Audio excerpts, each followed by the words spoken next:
The Lifestylist, episode 165, featuring Dr. Q Collins and Dr. Laszlo Boros from Deuterium Depletion Centers.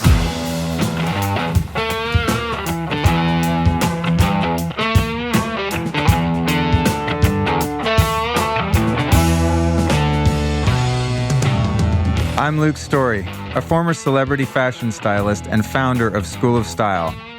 For the past 20 years, I've been relentlessly dedicated to my deepest passion, designing the ultimate lifestyle based on the most powerful principles of health and spirituality. The Lifestylist Podcast is a show dedicated to sharing my discoveries and the experts behind them with you.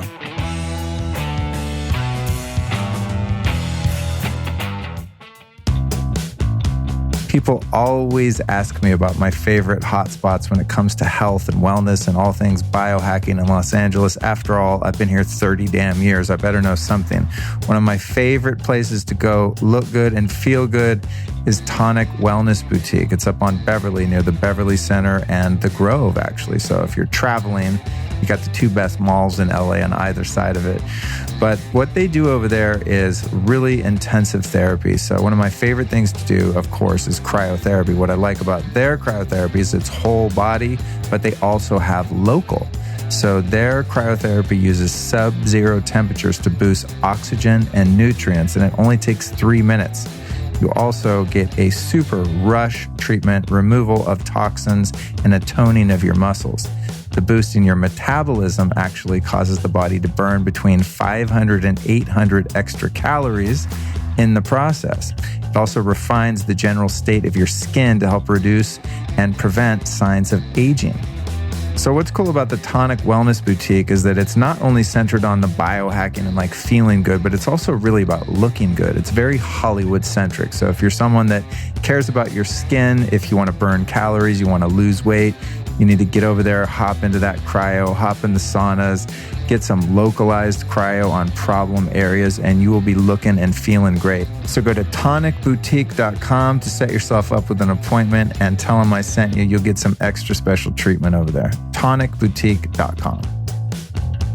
Today's show is brought to you by Four Sigmatic. Now, you guys know I'm always talking about their medicinal mushroom elixirs because I take them all the time. I'm super addicted to them. But now they've got a couple other products that I'm really into. They've got a decaf coffee for when I don't feel like freaking out on caffeine.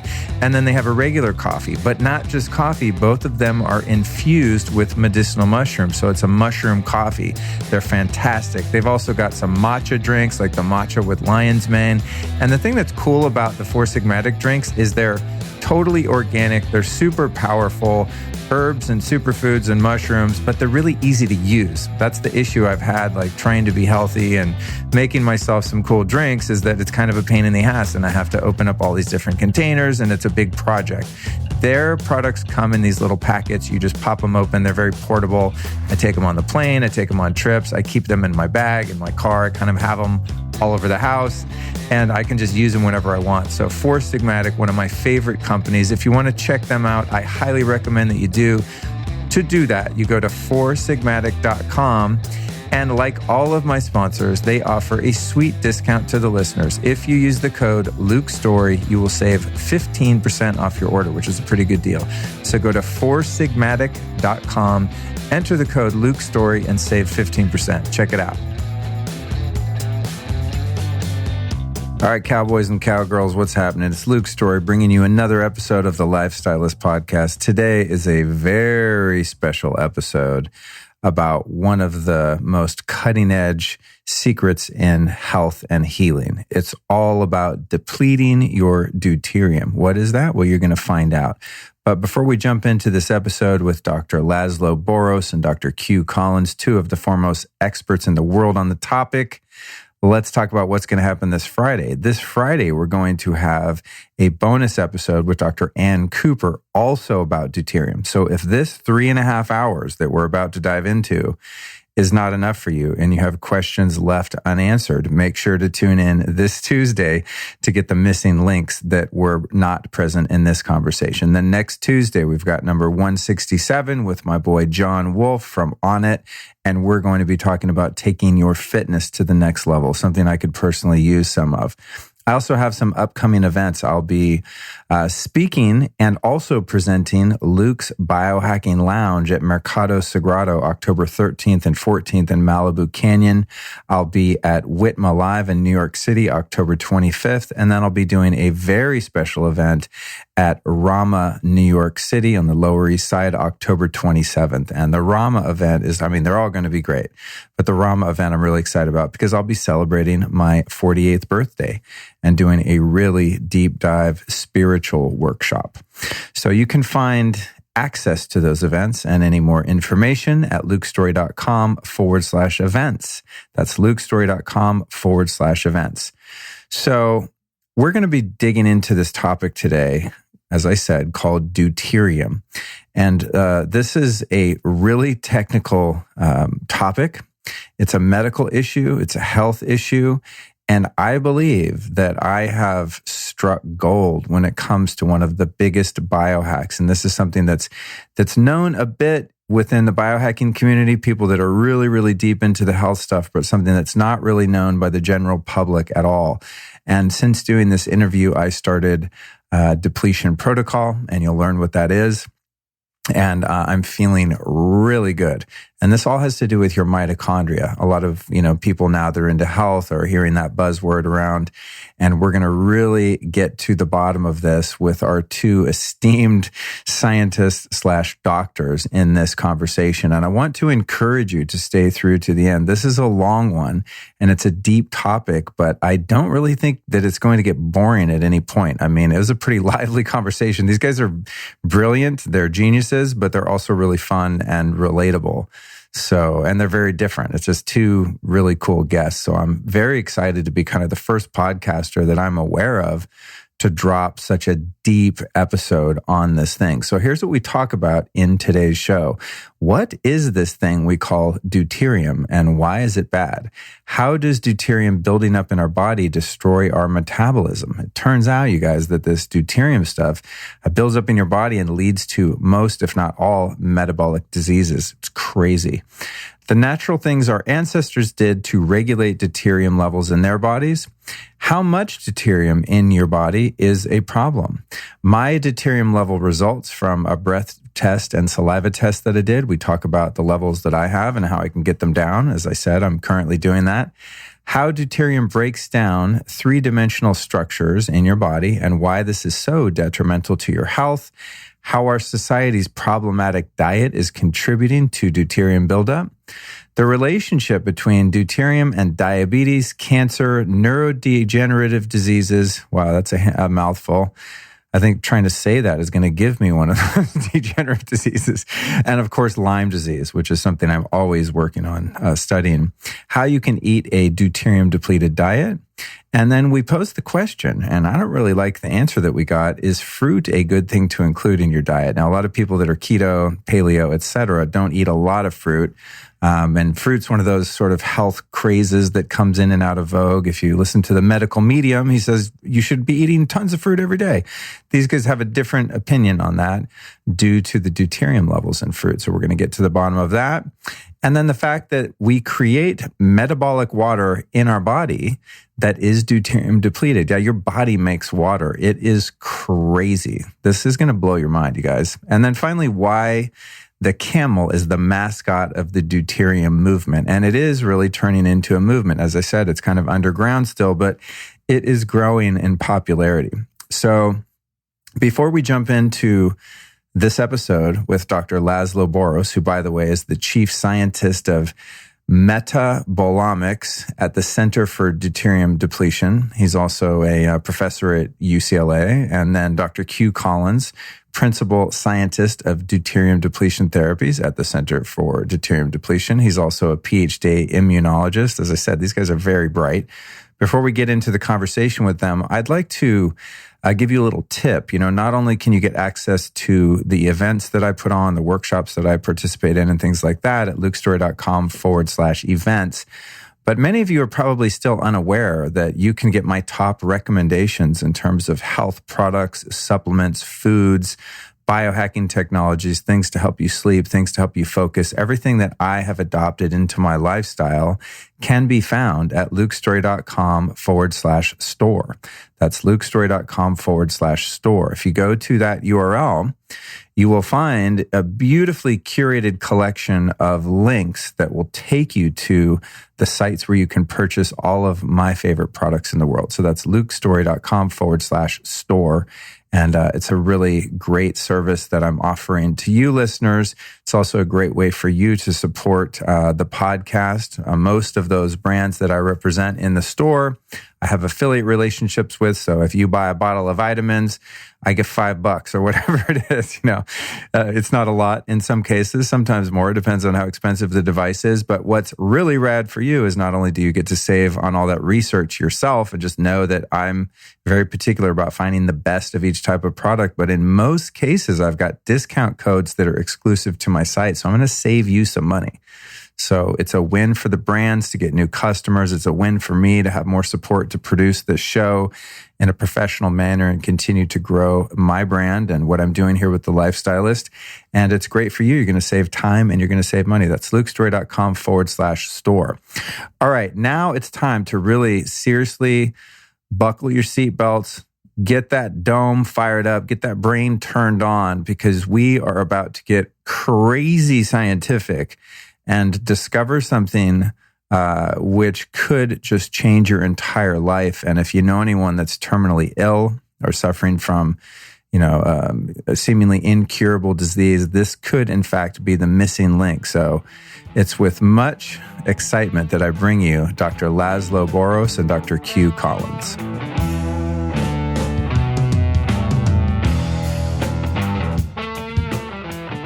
Guys, I am super stoked to have you here. Welcome to the Lifestylist Podcast. Hey, thanks for having us. Oh, Good man. afternoon. Yeah, I was texting a friend of mine today, and I said, man, I'm so excited for this interview. I feel like a 14-year-old at a Justin Bieber meet and greet. I think I texted you that or something. Yeah, I texted a couple people. I'm like, I'm so excited. I mean, I interview some really famous people in health and wellness and meditation teachers and the like, and I get excited for those, but since meeting you guys that couple weeks ago and sitting down for what I think was a 3-hour conversation about deuterium, which we're going to cover today, I've been obsessed with this topic.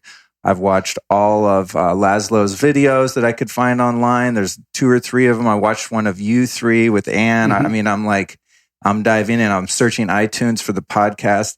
I'm happy to say there aren't really any podcasts out there covering deuterium in a meaningful way. So I feel like I'm the first one to the party here.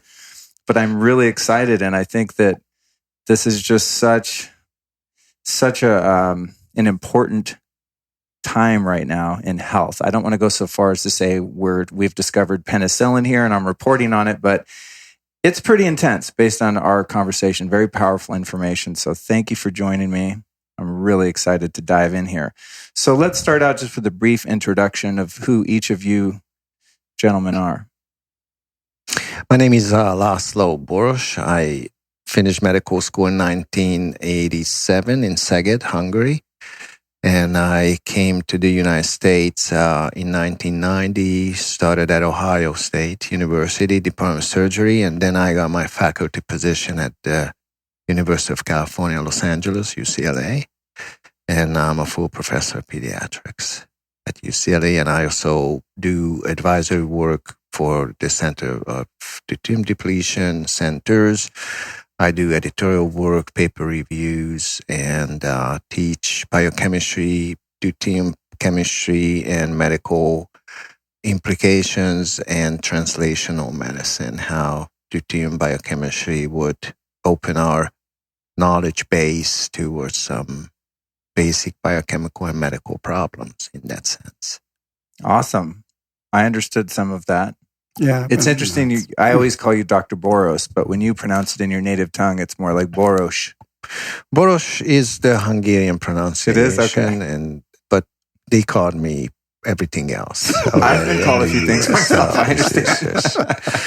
Don't worry. All right, and then Q, tell us who you are. We're going to read you guys' bio and the intro and stuff, but I also just like to get it from the horse's mouth.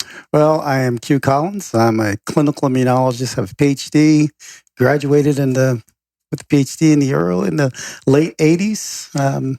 Also have a master's in cancer epidemiology and a master's in oncotherapeutics. Worked on for a couple of pharmaceutical companies in my past life, and probably for the last 7 or 8 years have been focused on using both standard of care and natural, using both diet and now deuterium depletion to integrate those things, and focus almost solely and purely on cancer research. Cool. We need it. Every time I see one of these little pink pins or bows or whatever, I'm like, you guys, we already have cures. It's called prevention. Anyway, we'll get into that. So, obviously the focus of this is going to be something that a lot of people have not heard of. And based on my first conversation with you and our third party, Anne, who's our sort of our silent partner here, just because we didn't have enough microphones to make her part of the conversation, but she was in fact part of our original conversation. And it sort of was like this to me as the fourth participant in that convo. It's like Laszlo would say something, then you would kind of translate it into common English, and I would understand a little bit more of it then, and then Anne would kind of break down the two of you, and by the end of it, I go, oh, okay, I get it now. So we're gonna come at this from a deeply scientific level, because I do have listeners that they're like, I want the data, I want the science, this has to be real and provable, otherwise my linear brain doesn't believe it. So we're gonna do a bit of that. And I also want people to walk away by the end of this conversation and just go, oh, I get this. This is actually not that complicated. So let's hear from each of your perspectives. What is this thing called deuterium that builds up in our bodies and ends up causing us problems if there's too much of it for too long? Yeah, so deuterium is a stable isotope. It's the stable isotope of hydrogen. It's actually the heaviest isotope in comparison of its isotopic pair, hydrogen, because it's twice as heavy. For that reason, hydrogen, which is the smallest atom that participates in biochemical and biological reactions, in particular, it actually generates energy in our cells.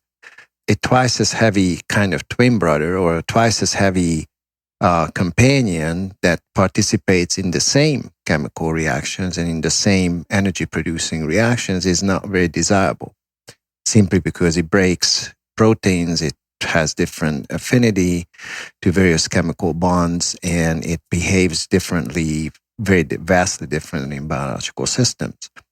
So as deuterium, and this is where the name comes from, it's twice as heavy as hydrogen.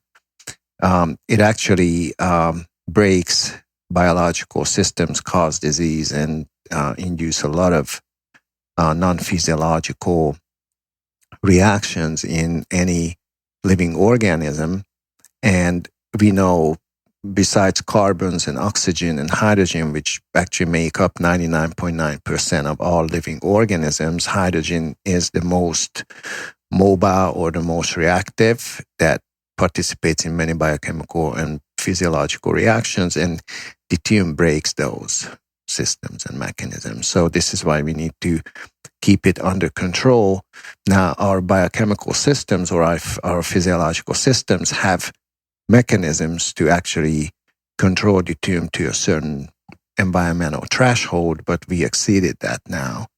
And we believe that this environmental factor, which is a heavy stable isotope of hydrogen, cause a number of population diseases, including cancer, obesity, diabetes, and early aging, neurodegenerative conditions, and so on. Almost every population disease process would be affected by deuterium concentrations and levels in the environment. So this is our basic goal, is to understand the mechanisms and learn how to deplete or get rid of deuterium from our bodies and how to use this therapeutically and how to teach this to generations to come of how to control deuterium from the environment and how much of it can get into our body. So unlike a toxin, say, a lead or something like that we don't want in our body, heavy metals or some sort of other contaminant that's in our environment, deuterium is natural. It just exists in our atmosphere, in water, in earth, in plants, in animals, in stuff. Is the issue that because we've polluted, the planet so much in industrialization that there's just too much of it accumulates in us through the course of our life so that we pass this threshold where we can't get rid of it ourselves? So two things, it's not a toxin, like you said. And it's really interesting because we actually just are about to publish a little a blog on it. But Laszlo was going through a couple of papers a couple of weeks ago. And what we found was about 20,000 years ago, the actual deuterium levels on the planet were 10 to 15 parts per million lower. Ooh, interesting. So it's very interesting because, again, back then you didn't have all of these cancers and diabetes. People lived a lot longer, contrary to what they lived a lot longer. The Bible says, 600, 700 years. Believe that or not believe it. But biologically, it makes sense because even bacteria and viruses wouldn't have been big back then. So it is so if normal level's lower, but it was low enough for our bodies to be able to deplete it. Now, the deuterium is important because it is actually something that our body needs during certain parts of our lives. So when we're babies, when we're young, when we're growing, deuterium is a molecule that is required for that fast growth. It's just as we age out of that, it's no longer necessary, right? Instead of growing up, we grow fat.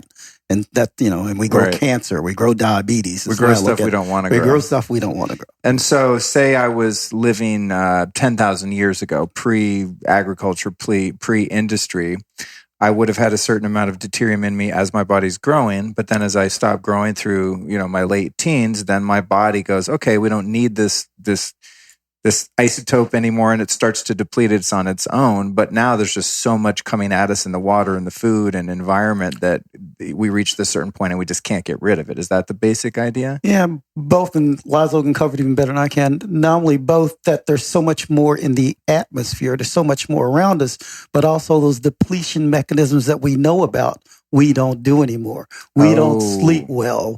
We don't exercise the right way, not the exercising 3 hours a day, which our ancestors didn't do. Doesn't make a lot of sense, but we don't exercise the way we need to. We don't breathe correctly. All of these are deuterium depletion mechanisms, which are the ones that we know that are most profound. There may be other smaller ones, but yeah, we're screwed both ways. So because we've become so kind of disconnected from not only the natural environment that doesn't exist anymore, but just our life way and our behavior in terms of how we breathe, how we move, how we interact with nature has actually changed and gotten pathological in a sense. Yeah. Like right as you said that, I go, I've been holding my breath for the past 15 minutes that we've been talking. Right as you said, I was like, oh yeah, breathe, Luke. And I'm someone who does a lot of breath work and yoga and all this stuff. And I still sometimes find myself breathing shallow, where if I was out in the plains 10,000 years ago hunting caribou or some shit, I'd probably be just breathing like a maniac, Yeah, it is interesting because, again, Laszlo always likes to say, you take oxygen, you take hydrogen, you make water. It's that simple, right? Right. And that's what helps make energy. All these things are together. So if one thing's missing or one thing's wrong, it messes up the end thing, which you can talk about that. I have one quick question before I forget, because you mentioned as we're growing, we need deuterium. If a woman is pregnant and her threshold is super high right now, and we'll talk about the different numbers, parts per million, is her offspring automatically going to adopt her levels and be born with too much of it also? Well, we don't know how much of deuterium pass the placenta. So we don't know what is the normal deuterium level for babies or newborns. I would assume there is biological gating mechanisms, which there are. we know in cells and cell compartments. They actually try to keep deuterium out. So it may be the case, yet again, there's in many areas of medicine where we have to generate still data. Mm-hmm. But it would be interesting to see, obviously, what is the deuterium distribution between mother and the grown babies. We do know that the fast growth of babies tripling their body weight in the first year of their lives may very well depend on deuterium, simply. So we believe that through our lifetime and through our growing course of our life is practically deuterium is a very important environmental factor, and our body utilizes it differently, and it utilizes it for different purposes. As Dr. Q said, it's actually over a period of time when we have to control for population diseases, deuterium may become very harmful, simply because, and I'm just going to reflect back to your question, caveman's time, just 15, 20,000 years ago, caveman's time, the vapor of the ocean had about 10 ppm or parts per million less deuterium than the vapor of the ocean has now. Now, if that's where deuterium environmental concentration has started as a baseline, then all the biological fauna and all the biological systems could deplete it very efficiently to the 115, 100 range, which our body and our society, going back to caveman's time, have adopted to. So practically, because of geochemical and because of global climate change, now this fractionation factor is higher, meaning that the vapor has higher deuterium, oceanic vapor that waters all our crops and brings rain to the lands. Then it is actually just a very high level that our biological systems are not able to deal with. Yeah. When you're talking about the levels in the ocean water that then turns, of course, into clouds and gets in our rivers, streams, lakes, food ultimately, and animals that we're eating if we eat them, does the pollution of the industrial age have anything to do with that? The coal mines that are spewing lead into the ocean, all of that, I'm assuming, is a contributing factor? Well, two things. Yes, that's one part. So a smaller than, but probably more importantly, because our deuterium levels are higher, energy is lower, our systems aren't working. Now the onslaught of those things are far more harmful. If your deuterium levels were low, you had the energy, pollution wouldn't hurt you as badly as it does. Right. So that's really the way we look at it. So we're gonna get into. I want to cover like more of what this is. We're gonna get into the depletion protocol and things like that. But on the topic of childbirth, would it behoove a mother who wants to have a kid to do a depletion protocol, then get pregnant? So this is interesting, and we've had Dr. Cooper, who isn't on camera. We always like she's delivered princes with this with this method. And what I mean by that, we have we're really starting a protocol to where for women are having babies older and older and older, and so often they have to spend a lot of money to have those babies. We're having taking whatever hormones or anything to boost them up, but they still lose them. So what we've been able to do now is to use the deuterium depletion protocol on those women before they get pregnant, and magically they are delivering babies. We just had one delivered last month, and so it's pretty cool. So the answer that's amazing. Absolutely yes. And the other thing you asked, which I want to go back and touch on, so what do we think about this? As we said, was maybe gated out in women, but what we do know anecdotally and from epidemiological studies is that we do know there are younger and younger there are more babies that are having diseases earlier, and there are a lot more babies that are dying from sudden infant syndrome. For instance, especially I talked to the Ohio Congress 2 years ago about this. And one of the things we were doing to combat that was using a deuterium depleted diet, using that on mothers who were not only before they were going to get pregnant and during the time they were going to get pregnant, to try to decrease SIDS and decrease things like that. The data's not back, and while ultimately didn't put as much into it as I would have hoped, but we do believe that ultimately, there's enough anecdotal out there that, yeah, it does help. We believe it's because of the deuterium depletion and not because of the simple diet change. So, yeah, on both sides, women, especially if they're older, should definitely do a deuterium depletion before and during their pregnancy. That's cool. That's really good to know. I think it's so sad when people have kids and the kids develop these problems early on. It's just, or that they can't conceive in the first place. And I just know, or at least I intuit, that it has so much to do with the toxic load in the environment and not having that, the woman in the optimal health, and even the man for that matter, before to bring that baby in. And I always think, when and if it ever comes time for me to have a baby, I feel sorry for my future wife, because I'm going to be like, you got to do this. I'm going to put her through like a 5-year program of protocol to get the vessel prepared to bring in Luke 2 or Lucia, however it might go.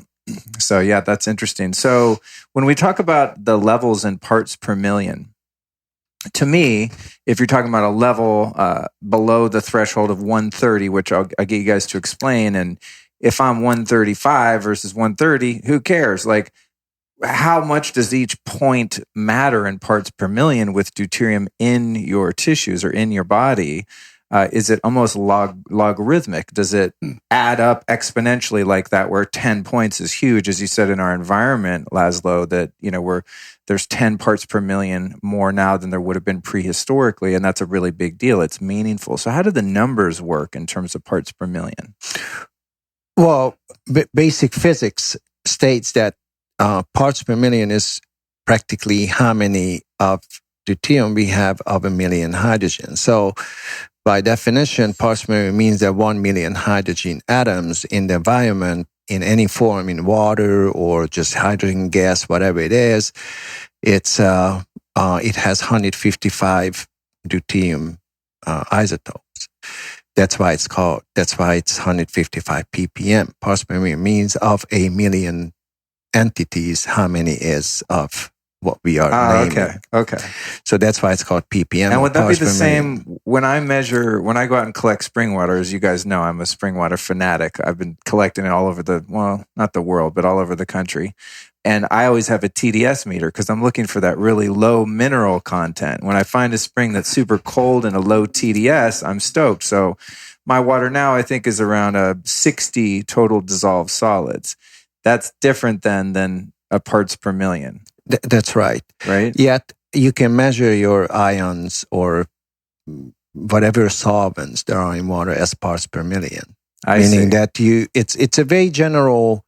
Oh yeah, because on the back of like a Mountain Valley water, it says TDS 220 ppm. ppm, yeah. Okay. So it would tell you of any particle, of all the particles, how many is what you're looking for.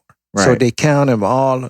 They count out 1 million, and they tell you how many of those million are zinc or potassium or sodium, whatever ions or contaminants there are in there. You can always tell of how they are distributed among different entities. You just look at 1 million particle. Got it. So it's the same with deuterium. Practically, you just count the hydrogens and you tell, after all, how many deuteriums you found. Now, looking at this number is a set point. It's really not, you can't really tell if it's too much or too low. It's a biological set point. It's like your temperature. Your normal body temperature is between 36.5 and 37 Celsius. If it's 37.1, then something is wrong. So, this biological trash, it doesn't mean that it has to increase by large. It just has to be different from the set point by some, and that indicates disease. And why is the critical number in the human body, according to my conversation with you guys last time, 130? Why is that the threshold that we're trying to get under, at least as a starting point? So let's. It's that threshold is where there's two reasons. One, that's really what we see in green plants, like 130 and 130 and below. So we know this is the natural thing that exists out there. But what we've also seen clinically or anecdotally in the clinic is that as we get you below 130, your body seems to be able to start taking over, and it keeps lowering it. And then you start to see your own ability to deplete deuterium without supplementation kick back on. And you also start to see all those things, inflammation or depression and all those disease markers to start to mitigate themselves and disappear. So that's why. I think when I talked to you, you said you got yours down into the 90s or something. Yeah, that was hard, man. Well, this guy, he operates there all the time. But yeah, I got mine dropped down into the 90s. It was, and I'm an old guy. So, that's tough. As you get older, your ability to deplete deuterium goes down. And, you just don't have as much margin to do these kind of things. So I was proud of myself, but yeah. Now, what's the height? You guys, how long have you been doing this testing that you guys do? Well, Laszlo's been at this for a long time. We invented the test really over the last 3 years. And that's been the biggest thing of how we've been able to move forward this whole science and this understanding is by creating tests for all the biological fluids, whether they're urine or saliva or tears or anything like that. And then this last one where we've now been able to look at it for a marker, for a tissue marker. And then Laszlo has recently came with using the MRI to be able to see that deuterium cloud throughout the body. So that's been the biggest step of all things. So now we've made this clinically relevant where people can't argue against it. I love that because I just love testing. That's one of the things I really dig about functional medicine. I work with a company here called Parsley Health, who I'm actually working on introducing you guys to. They're great people. And one thing I really like about functional medicine is as a patient, you have so much more autonomy and you have so much more license over the tests that you want, and then having a professional who's educated tell you what they mean. And I really look forward to this protocol, this testing just being implemented as something you do. Oh, I check my hormones, do the heavy metal, urine challenge test, the hair heavy metals, all the tests that you do in functional medicine, that this just becomes one of them. It just seems like a no-brainer. You should check your deuterium first, go below 130 and check the rest of them again. Oh, okay. Why is that? Because we believe that your biological comfort zone, your set point is below 120. Oh. Depending on your body compartments that you're looking at. If you're above that, it may cause a number of problems that show up as hormone abnormalities or, disease symptoms or laboratory results that are abnormal. We think that a lot of those can be fixed first by the appropriate deuterium depletion protocol that includes diet and what type of water, right, and what type of lifestyle anyone is pursuing. And then your lab results would turn out dramatically different. It'd be interesting is to do all your functional medicine labs, don't do anything else but the deuterium, to get the testing, then do the protocol, then go back and do all your seemingly quote unquote unrelated labs after. That's what I recommend to patients who ask me what to do. I tell them right now, you don't have to do anything. You need to deplete your deuterium, and then we'll go back to your original problem if you come back. But usually they don't come back. So you lose. It's a bad business model. Ours is probably the worst business model. So you don't want to lose customers. Yeah. So in terms of, I want to get my head around these numbers because I think that's going to be important for people to understand.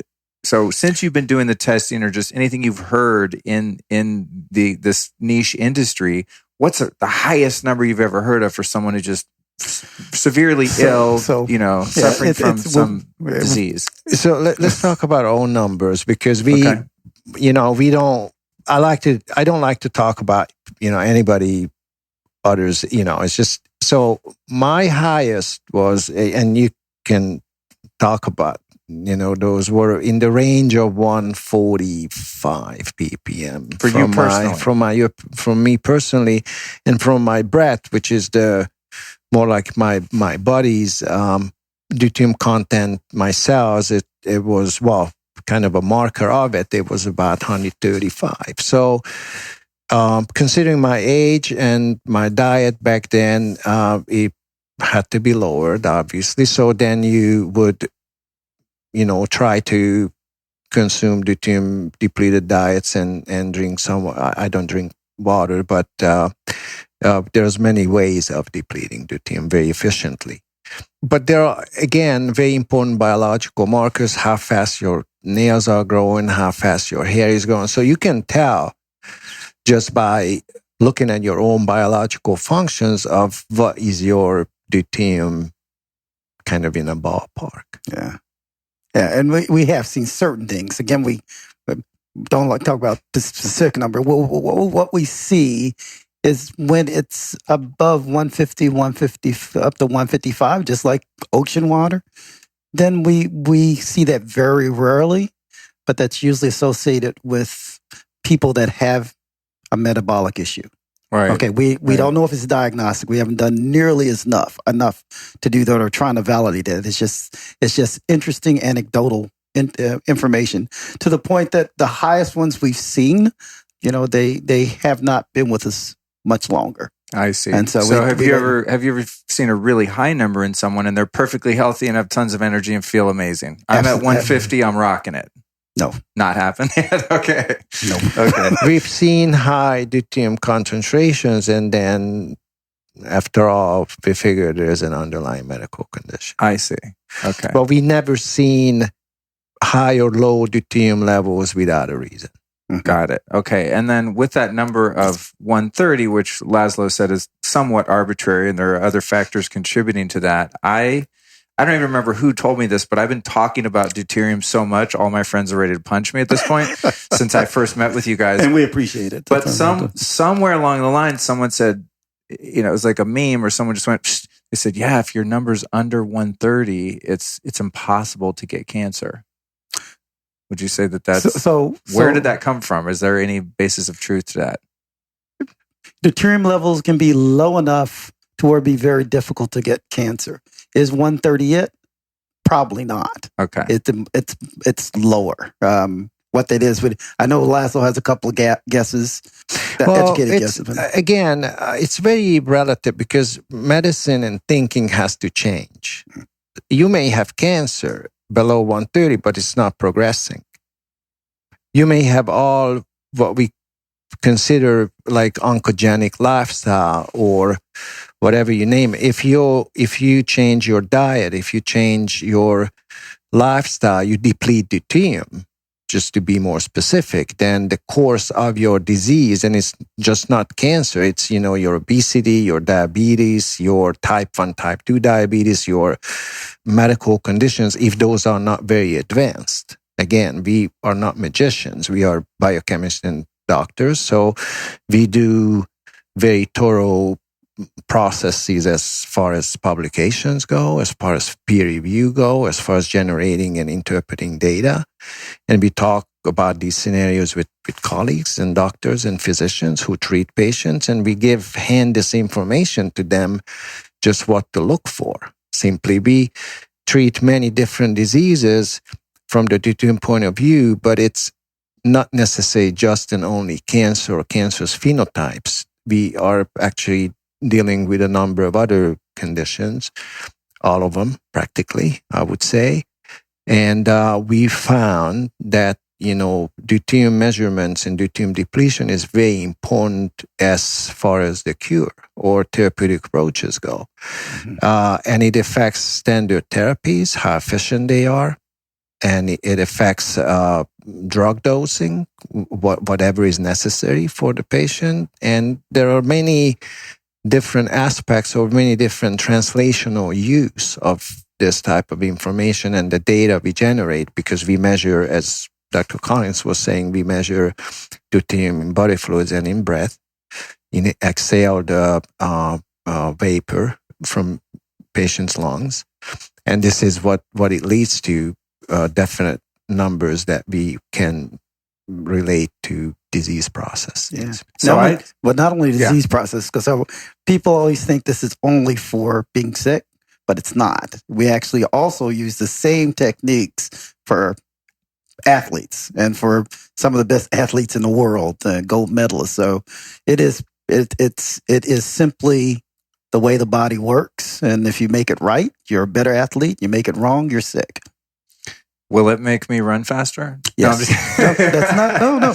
It allows you to train harder, more weight, and recover faster. So and you could probably jump from the roof like a cat can, meaning that you don't get injured. Yeah. You know, it's again, you may run faster, but that's not the only benefit from this. Right. So you may just be very creative in that sense, and just whatever problems you might face, you might be able to, control those better with low deuterium concentration. Speaking of the numbers, I have my test in front of me here that we administered, and I see that we've got one of the breath tests here. I'm gonna get that on camera in a little bit, because right now I don't want to mess up the audio recording, but I definitely want to show that on the YouTube video. So, by the way, those of you listening, I don't know if you're aware of this, but most of the interviews that I do are produced and edited for a really nice, clean YouTube video, so you can find it there.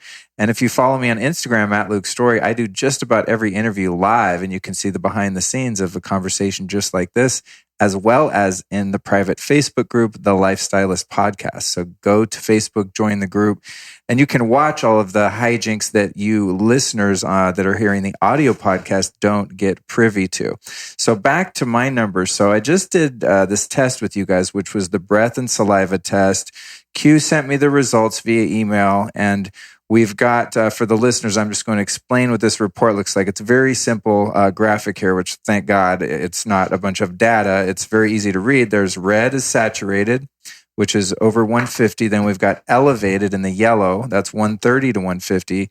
Then we've got the desired level, which would be 130 or below. And mine came in, the breath at 141.3 and the saliva at 145.9. So obviously when I got that, I'm pissed. I'm like, I am the healthiest guy. The term health nut, if you Google that, should just be my face. I mean, honestly, I've been obsessed with health for 22 years. Before that, I won't talk about, because I was the antithesis of anything healthy in many ways.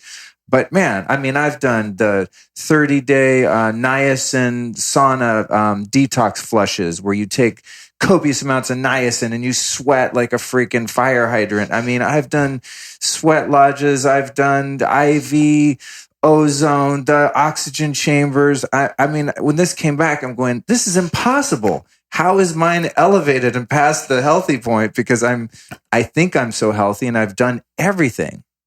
Yes. So what do my numbers tell me here? Yeah, so just let me comfort you here. Yeah. With that, you probably saw the movie when Robert Williams is talking to this, I think it's The Beautiful Mind. Yeah. When he says, son, listen, that's not your fault. Right. That's not your fault. That's Thank not you. your Thank fault. you, Laszlo. Okay? It's coming from the environment.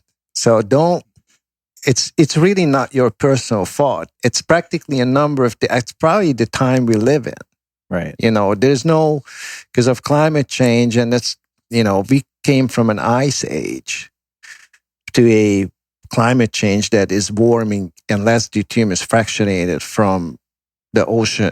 There's more deuterium getting into the oceanic vapor. So our crops, our food, our drinking water have higher deuterium. Caveman was adapted to 10 ppm lower. If we were cave people, this would be probably 130.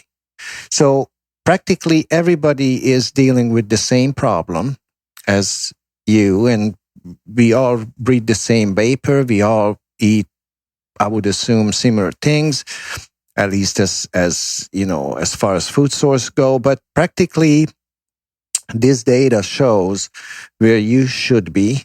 That's below 130. We believe that's the biologically desired range. That's what plants are doing for us. There's a saturated range, which is truly a deuterium overload in our opinion. And there is in between ranges where are, I would say, the most common values or most common events that may happen simply because of the environmental deuterium exposure. Yeah. So what if for the past, I mean, I'm being hypothetical, obviously, so we're going to take science out of this.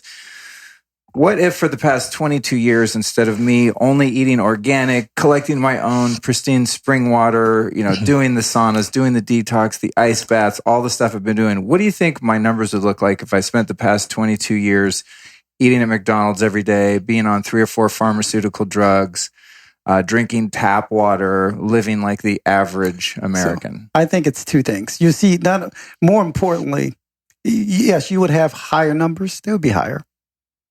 Pick a number. But the more important thing is even what you've been able to do is at least be able to maintain an ability to deplete deuterium. What we see with people like that, they can't deplete it. So it comes in their breath number and their number in their urine or saliva is the same.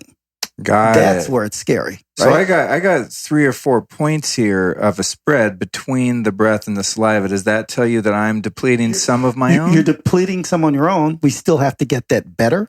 And even what we call a healthy life, it's always interesting. I'm one of those people too.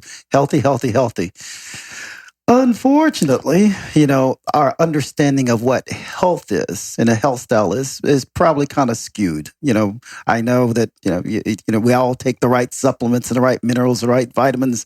And I would say, yes, you take great deuterium adding pills, great deuterium. And so those things that you think are great for you, they come with some really bad side effects. And that bad side effects is you're completely increasing your deuterium levels. So it's not helping you. It's not helping you at all, or it could even be hurting you. And so that's the interesting thing about what we've done and what we continue to do. So, and we will blame it on, as we said, well, I have to do these things because the food doesn't have the nutrition it used to have, doesn't have this in it or that in it. I don't know. I'm definitely going to get into the supplements and the different foods and things like that are heavy in deuterium. I just looked down and my dog just ripped a huge hole in the carpet. Oh, I heard him going at it. Yeah, I was like, what does that sound? Oh, that's just unraveling of the wool. Okay. This is where you can tell if you're a real meditator. Does the heart rate increase when the $400 rug is destroyed as you're having a conversation? I did pretty well, actually. I am going to try to mitigate the project she's working on down there. You know what it is the moths got to it and they made a couple little holes, and then she was like, oh, well, the moths did it. What's the problem? So here I am I'm at 141 breath, 145 saliva. If I just leave this as is, what exactly does this high deuterium level in my body do? My understanding of it from a very simplistic point of view is that when the deuterium's high in my body, it breaks the nanomotors in my mitochondria, which prohibit my mitochondria from creating ATP, which gives me energy. Do I have that right? That's one of them. Mm-hmm. That's only one thing that's wrong? There's more to it? That sounds bad already. So now that I have these levels, now that we know what deuterium is, what does it do that's bad? Give me the whole horror story here. Well, you just talked about, first of all, energy. Energy is the one that's simplest to understand. Nobel Prize given for it. We get that. And that's very, very important. As a matter of fact, that's our tagline, energy for a better you.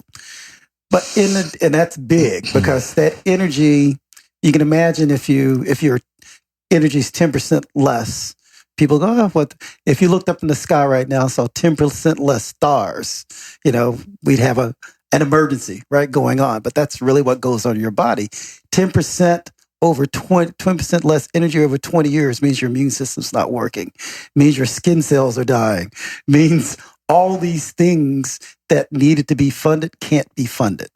So it's a big thing. It's a very, very big thing. Even 2% is a big thing, right? Now, the other things it does, which is, you can imagine, hydrogens are, I always say, and it's not scientifically perfect, but to talk about is if these hydrogens are also like the screws that keep things together, because they're the things that help maintain, that determine the three-dimensional structures of things, right? Because it's the charges on them and all these interactions they make with the other different elements that are in the molecules they're in. Did I get that right? I said molecules. We have a running joke on that. Yeah, I know. I remember that from our last conversation. So by doing this, you can imagine. So now what it's going to do is going to change a three-dimensional structure of a protein, the three-dimensional structure of that DNA. So they're not going to work the same way they did before, just by bystander effects. Laszlo likes to talk about this effect that's called tunneling, and I'll let him cover that, because it's amazing the stuff that he's really come up with and understand. Every day we come up with he comes up with a different understanding, and we try to apply it to what we do. But just think about this deuterium. When you have deuterium, the boiling rate is now going to be different than when you have regular hydrogen. So that's the same thing, and it essentially could have effects on the temperature in your body, could have effects on a lot of different, the rate at which your enzymes react, right? So now it could slow your enzymes from reacting the way they're supposed to do. It could change the three-dimensional structure of a molecule, so now that lock and key thing doesn't work. It doesn't work as well. Is that what diabetes is? We think diabetes has a lot to do with that. Right? So it's not only, so it could change the way insulin is.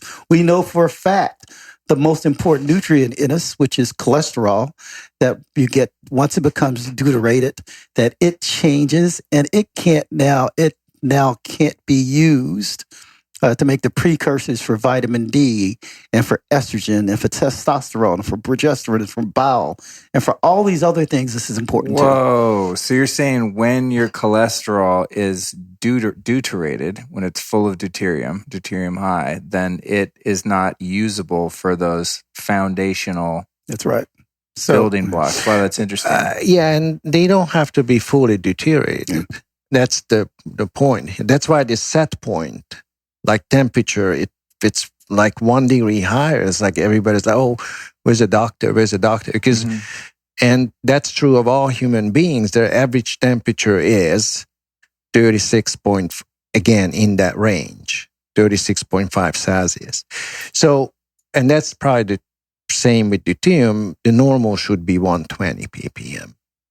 And the reason for this very delicate kind of barrier and normal kind of threshold, like normal ranges, is because hydrogen, the hydrogen or proton that we harvest from food, drive like nanomotors in your, that's how you produce energy. They are like hairdryer machines. They actually like electricity, but in this case, it's a proton or hydrogen passing through a membrane in the mitochondria that spin these, practically rotate these nanomotors, and these nanomotors generate ATP at 9,000 rotation per minute. It's actually faster than your car engine. Wow. And at any given time, it's about 1,500 protons per second that are transferred through the membrane. So you can do the math. If there was one deuterium at natural abundance, 155 parts per million, which means that every 6,600 hydrogen would have one deuterium, at this velocity or this transfer rate, every 4 seconds, a nanomotor breaks down. The biological systems cannot deal with this high deuterium concentration. So mitochondria work without deuterium. By the time your metabolites, your water gets down to the mitochondria, it should not have any deuterium. So if you exceed your threshold when you consume food and you eat too much of it, by the time your food gets down to the mitochondria, to glycolysis, recycle, there's a number of biochemical functions that break down food for you. And it's not just breaking down, it's actually getting rid of deuterium. These mechanisms are not sufficient to deplete them all. So your mitochondria are going to get a few of those, and a few of those are enough to break your mitochondria and cause mitochondrial damage that will damage your cells. So you don't, deuterium is more, as we do more and more analysis, as we do more and more testing, as we think and position this, it's more like an art, to finding out what deuterium you start out and how deuterium is actually being controlled by biological systems, if they are controlled, simply to generate energy for you, because that's how you have your well-being. That's how you feel your state of body or biological mechanisms are able to actually work in harmony with your environment. If deuterium is too high, then your body has to adapt to a higher deuterium environment, and we don't think biologically it's that flexible of a system. So we think it's actually deuterium, if it's too high, our body is having hard times. It's so interesting because there's so much talk about mitochondria now, and having a lifestyle and a diet and even supplementation to support your mitochondria. You know, Dave Asprey from Bulletproof did a whole book called Headstrong about mitochondria. Again, they don't discuss the most important function of mitochondria, and that's the basic function of mitochondria is actually to produce water. Oh, okay. So okay. It's not to produce I'm just energy. seeing like, oh my God, there's like a lot. No. The mitochondria has very little original biological role in generating energy. In evolution, it was actually the sun and the reptiles who actually didn't drink water. They were actually making their own water from food. That's why they could propagate in the desert, and they used the sunlight for energy. Now, as we move to the temperate climate, we use the mitochondria. We recycle this water. This is why we can produce more energy. Wow. But actually, the basic biochemical function of mitochondria, and I'd like to emphasize this as a biochemist and as a professor at UCLA, is to produce water. This is why you breathe in oxygen, and this is why you harvest food, hydrogens, and you breathe out carbon dioxide, because you don't need the carbons of food. You need the protons or hydrogens from food, which you attach to oxygen, and you make metabolic or matrix water. Now, what happens to this metabolic or matrix water?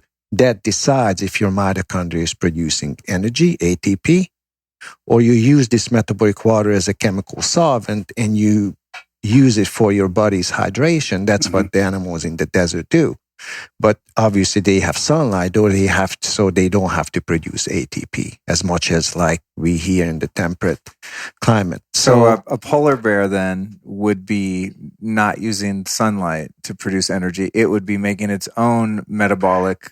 Yeah, that's why they would have to use the mitochondria more to produce energy. Yeah, but that's why they have to eat those big fatty sea lions. Because that's the only way they can survive close to the Arctic Pole, simply to the North Pole, simply because they have to generate ATP from their food. And they have to breathe oxygen in, meaning that they produce their own water in their cells. And they recycle that water. This is why they eat snow. Right. Because they still have to eat, have water. Once you recycle your metabolic water to produce energy, then you have to drink some water. So you're saying some oil. The physical body of an animal actually makes water almost out of thin air. Has to make water. Yeah, right. I mean, that's like the planet making something I've talked about before is primary water. That's the spring water that the planet actually makes. It comes out of somewhere down there outside of the hydrological cycle. It's just a fascinating thing. It's just, it's actually a circle of life. Yeah. The photosynthesis role is to break water to produce hydrogen and oxygen. That's why the trees actually release oxygen. It's from water. And they use carbon dioxide and the hydrogen they harvested from water to produce organic material. That's what you eat and that's what you burn. Again, you use the oxygen that the tree produced for you. And now you digest, you break down the food, you harvest the hydrogens to make water again, and you breathe out the carbon dioxide so the trees can start the whole process from the beginning. So cool. Yeah, I love the science of nature. It's just so interesting. It's very simple. Truthfully, you can only make it more complicated. I know. I almost wish we had like a chalkboard and you could just, kind of draw out this cycle, because when you describe it like that, I go, oh, that actually makes sense. It's perfect. It's perfectly sensible, Some of my talks I do. So at YouTube, there's many college lectures that I gave at different colleges and teaching at UCL. So it's actually out there. Yeah, and it is so cool because this is not a small statement when we're saying that. Because again, we were all trained in medical school and graduate school, and we didn't know this. We studied ATP, and we can, in our dreams, can go through the cycle and say this many is made from here, this many is made from the Cori cycle. And then Laszlo comes up. I mean, it's his discovery. Make sure you understand that. Comes up with the understanding that no, the function of mitochondria is really to make this metabolic water. And then it all makes sense because, as he always likes to say, there's no reason to have, how many is it, 10 steps? Yeah, again, it's not my discovery that mitochondria makes water. Actually, discoveries back in the 1930s when Nobel Prize were given out for the Krebs cycle, Krebs-Engerge cycle, when the nanomotor, these rotating protein particles. Actually, the 2016 Nobel Prize in Chemistry was given out for these working nanomotors and working proteins in our system.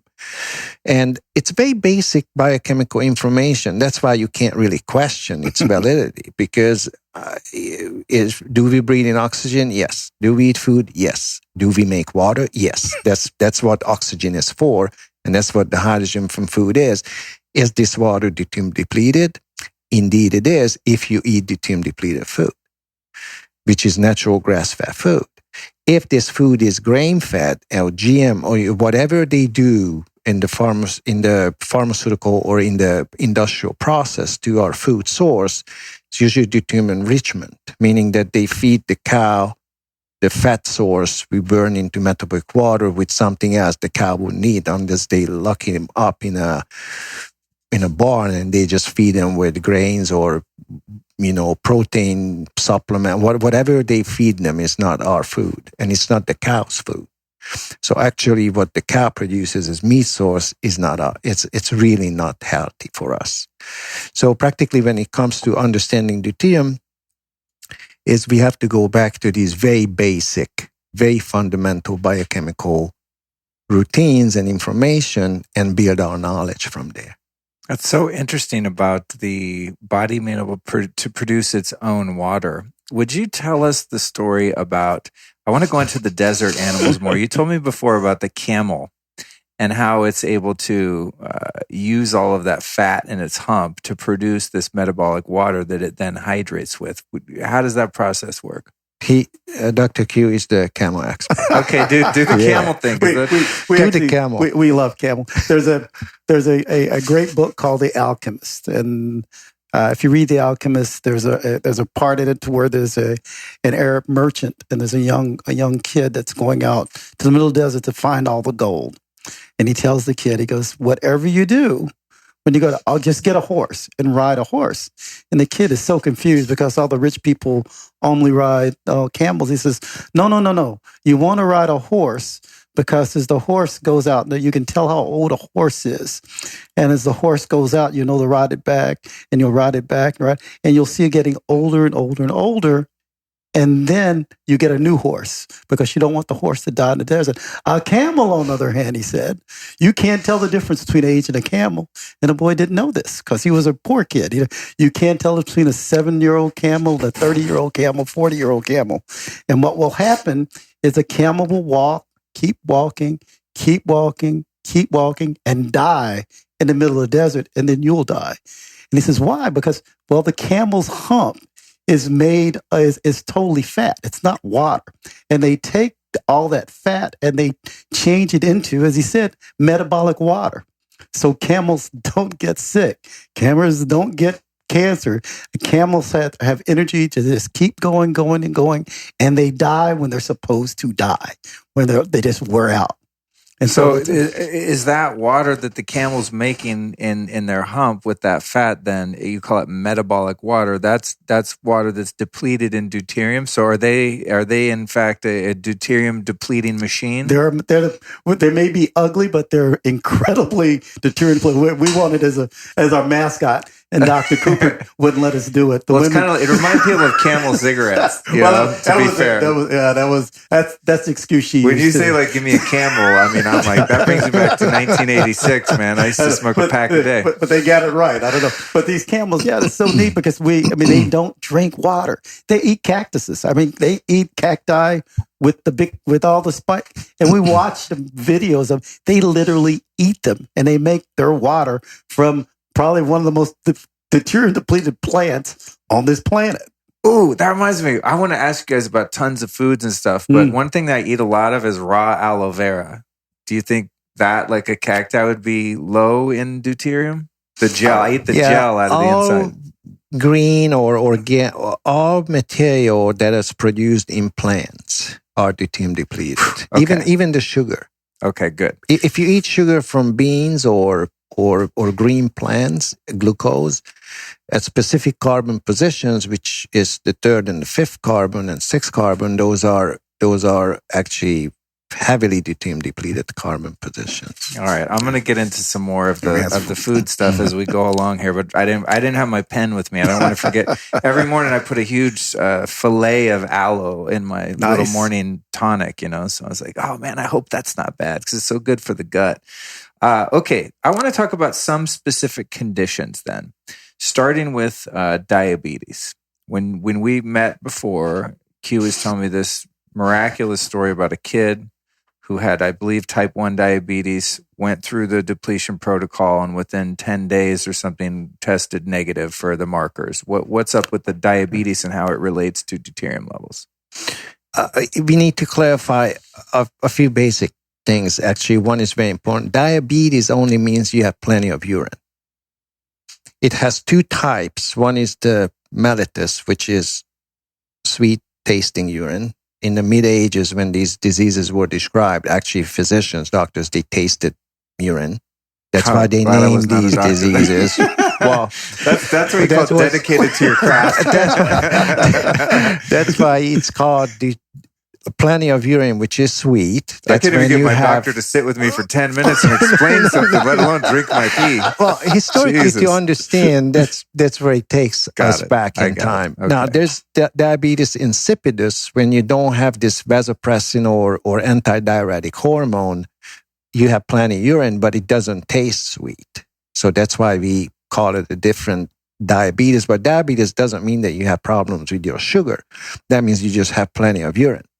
Now, if you have glucose in your urine, then you have high glucose in your plasma, about 200 milligram percent above, your urine is going to be, it's going to have glucose. Now, truthfully, when it comes to diabetes mellitus as a disease, it really depends on how much glucose you eat. Because human diet should not contain much glucose, simply because we only have access to fruits seasonally and we eat meat and fat. So we are practically predators in that, our ancestor. I'm talking about our evolutionary background. So, and we did have cases of diabetes. One is published in the medical literature, type 1 diabetes, lack of insulin. If we feed these kids with no glucose in the diet, but more fat and meat. It's more fat though. That's more desirable. You can actually cure their diabetes. So they don't need insulin. Probably the human body does not need insulin only in extreme situations when there is fruits available, when there is more sugar in the nature, in the environment, then we would need some insulin digesting some fruits that we ate. Yet you can truly cure diabetes, type 1 diabetes, without insulin, simply giving the patients a natural ketogenic diet. And one of them is already published in the literature, one of these cases. It's very important because dealing with population diseases and looking at obesity, diabetes as one of the biggest medical burdens of our days. And if you learn that actually the normal laboratory values that you consider diagnostic. And the diet that you feed to patients can actually normalize, again, quote unquote. We are looking at laboratory values of a carbohydrate society practically, because ever since this carbohydrate mania started, that's where public health started going down. And it's simply because we shouldn't eat carbohydrates, we shouldn't eat glucose, we shouldn't eat sugar, we should eat fat, we should eat meat, and seasonally, just so the trees can propagate themselves. We can eat fruits just for the very short time they are available in nature. Now, obviously, now if you go to Ralph's, you can get cherries shipped in from Chile. So obviously, these rules don't apply to our diets anymore of how discriminative we should be against fruits and sugars, and how much meat and fat we should eat to keep our health.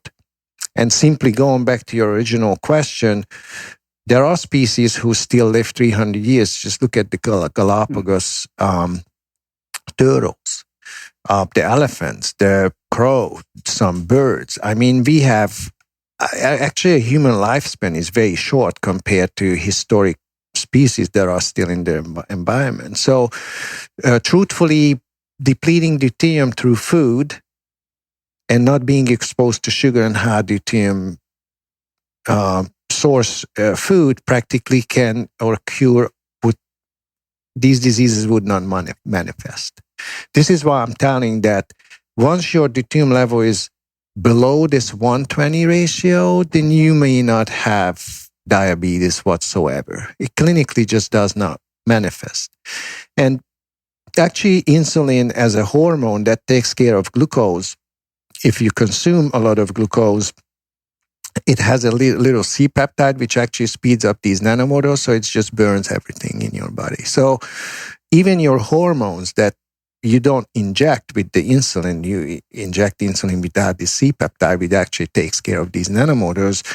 Even the therapeutic approaches do not consider the physiological role of this complete biological substrate oxidation or combustion that can actually get rid of every excess metabolites in your, including glucose. So the treatment of diabetes, first of all, below certain ppm, it doesn't exist, this disease. Wow, and if that's you profound. Eat, and if you That's eat, heavy. and if you eat actually functional food, meaning that you only eat food that is available in your local area, and you eat what you are designed to eat, which is meat and fat, mostly, including cholesterol. The problem with, for example, cholesterol that we were talking just a minute ago is this tunneling effect, which Q was mentioning. Protons or hydrogens in the body, they move together. It's like a football game. You know, whatever you need hydrogens for, that's, you know, when the quarterback throws the ball, all the teams are running that way. That's we call the tunneling effect. It's like pushing them through a tunnel. Practically, they can't turn around. It's just a physical entity that they have to follow based on chemical bonds and chemical electromagnetic fields they generate for themselves.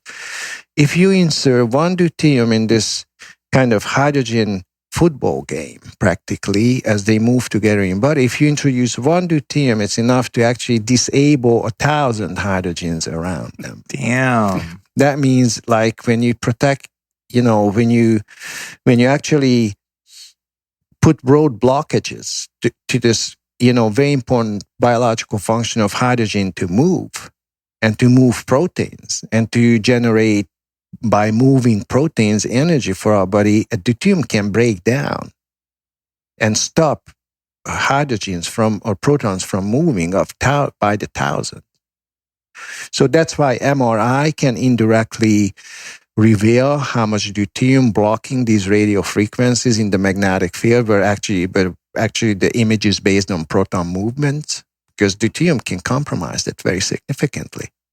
So all these, I would say, very revealing medical devices that they are based on proton movement or proton tunneling, they are very dramatically are compromised by deuterium.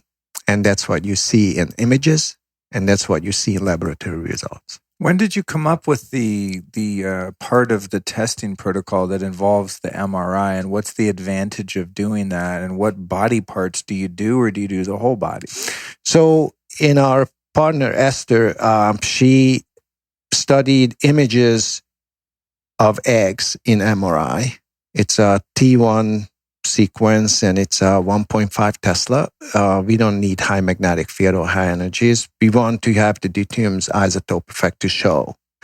So if you look at an egg and the egg yolk and the egg white in an MRI, it gives you an image simply because they have different proton contents, and we measure those with isotope ratio mass spectrometers, and those numbers match.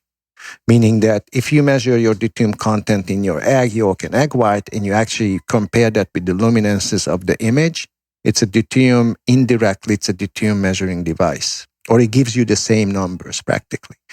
So we figured that we should look at cancer images to see if there's more deuterium in there, or look at the biochemical hallmark of cancer cells, which are defective mitochondria, so unable to deplete deuterium.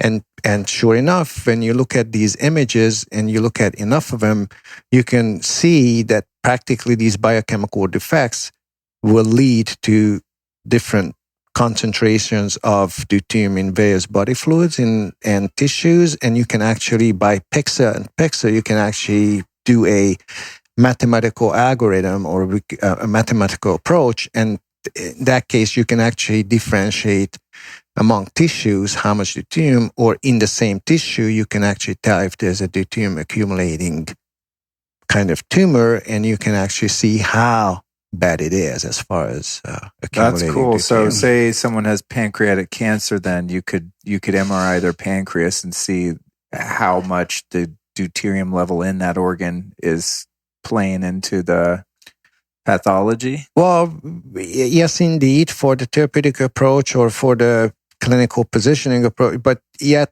if you actually don't see the tumor yet, but your computer can already find a cluster of pixels that are darker, but visible or not distinguishable, your computer can already alert you that there are pixels that are not normally distributed in the same tissue, and you need to magnify or need to be careful because there is an unproportional deuterium distribution within the tissue. It's pretty neat because we can't say definitively now, but essentially what we're saying is we can take things and put them on top of each other and say, okay, that's interesting. That thing you called a metastasis is lit up. This is lit up. This is lit up. This is lit up. Oh, by the way, here's some things you missed. Whoa, that's amazing. That's the cool thing. Like, here's some things that you missed. And then as we go with the deuterium depletion protocols, you start to see those things be less lit up, right? And so the question comes to be, when we talk about cancer and treating cancer in particular, but other diseases too, it's not, we can get away from the idea of the cancer itself needing to be out of your body. Who cares? What you want is a cancer that's not growing, that doesn't have enough. If it's blocking something, that's different. But you can live with that. I mean, it's an interesting. You just don't want to be able to grow and metastasize. So if you can turn it off, you turn it off, and that's what we kind of look at, trying to turn it off, and then let the immune system take care of it. It's going to take care of it. If it's not, it's not. But it's not going anywhere. It's not going to hurt you. How does high deuterium compromise your immune system, or does it? Yeah, I mean, first of all, high deuterium levels are associated with inflammation. That is inflammation. And inflammation is one of the guiding factors to the non-antigen associated side of immunology, right? What the macrophages are looking for. But then on the other hand, too, it also has an effect on even our killer cells and these other components there, the ability to actually to be able to let off growth factors and different kind of factors that are going to bring a T cell to a particular place to kill something. So with these high deuterium levels, and again, even going back to the simple, basic fact, not enough friggin' energy for the immune system, because it works harder than everything in your body. It works, always is working, and it will burn it out. So if the deuterium levels are high, then there's not enough for this immune system to keep working, and it just stops because it is a high energy thing, very high. And then how about when the converse is true and you have an autoimmune issue where the immune system's going nuts on your own body? Well, my thoughts is we talked about that before. So we do also believe that the autoimmunity is caused by deuterium. And again, when we say these kind of things, we're not. The reason it sounds like Windex is because this is at the basic molecular cellular level. Right. So everything's based on it's the foundation of biology. So this is a basic tenet of it. So we're not trying to bring in something that's new. Right. This is science. Right. That's all. If we're wrong, then we're all in trouble. But remember, putting that hydrogen now into a protein is going to change the three-dimensional structure, just like it made cholesterol not as useful. So once you change a three-dimensional structure, it's no longer self.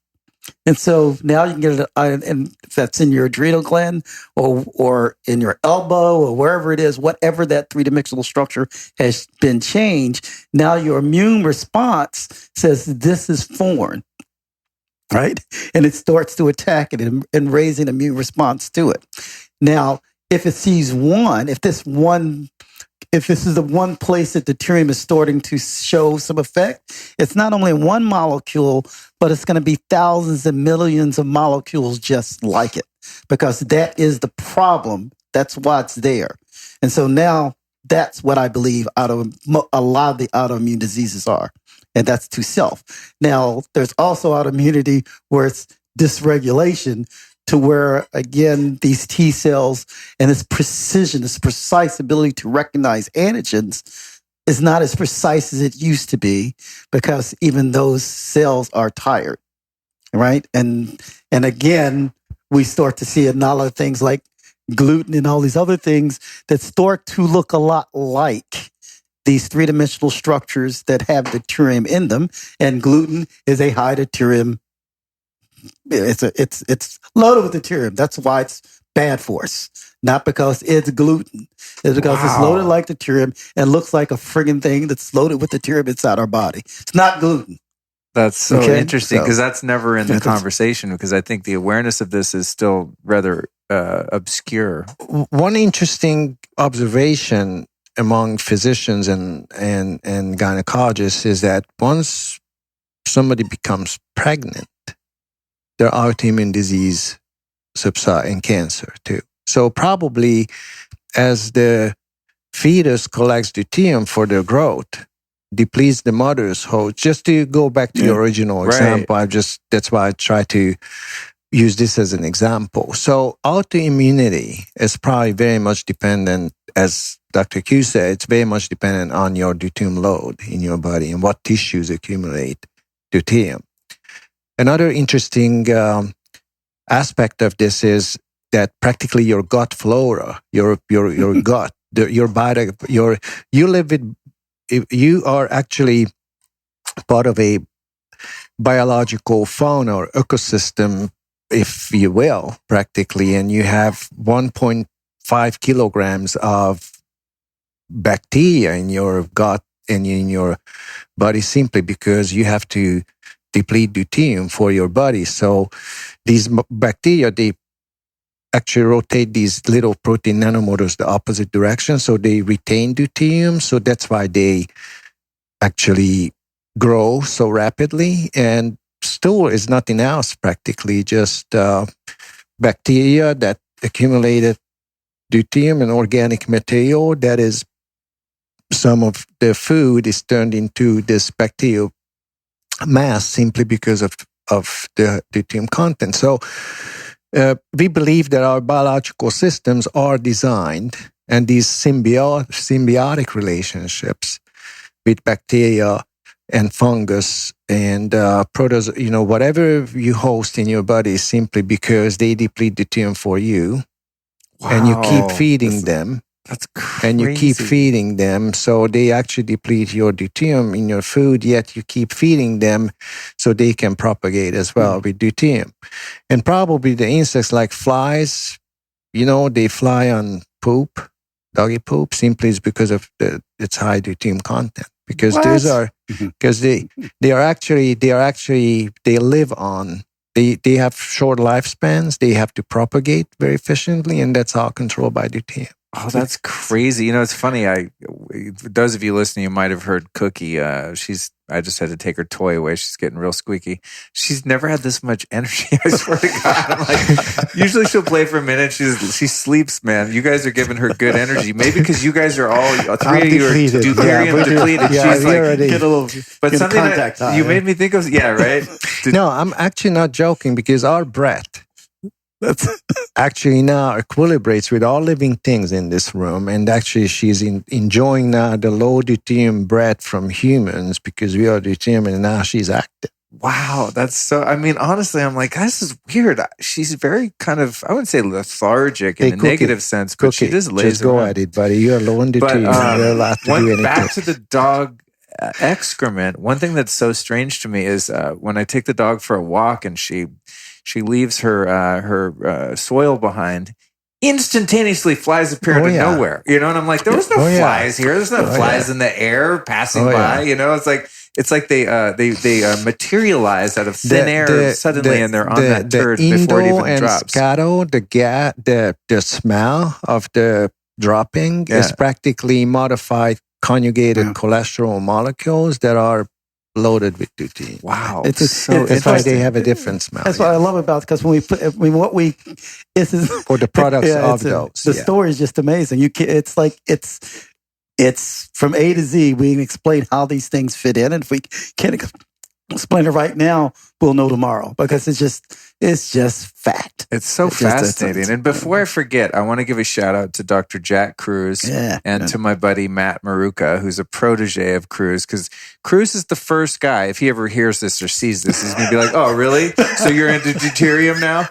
But I would ask him about supplements and stuff, and he'd be like, nope. Loaded with deuterium. It's like, what is it? What are you talking about? What is this deuterium? And Matty, who's younger, and I know you've met Matt. He's one of those guys that can take pretty complex scientific ideas and present them in a way that makes sense. And I interviewed him, and he's like, "Oh, it's all about the deuterium, man." So before I forget, I'll give them a shout out. I wanted to get to a couple other issues that people have. So diabetes. We touched on cancer a little bit. How does this relate to Alzheimer's and other cognitive issues that people experience? You want to go?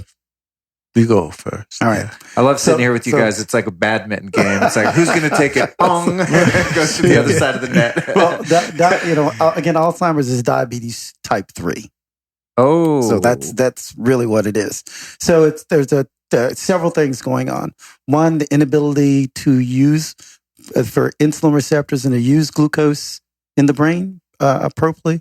But the really incredible things about it is that, again, high levels of deuterium, even in the brain, do end up doing this. So you have this inability to live. So by doing this, it can't eat as well.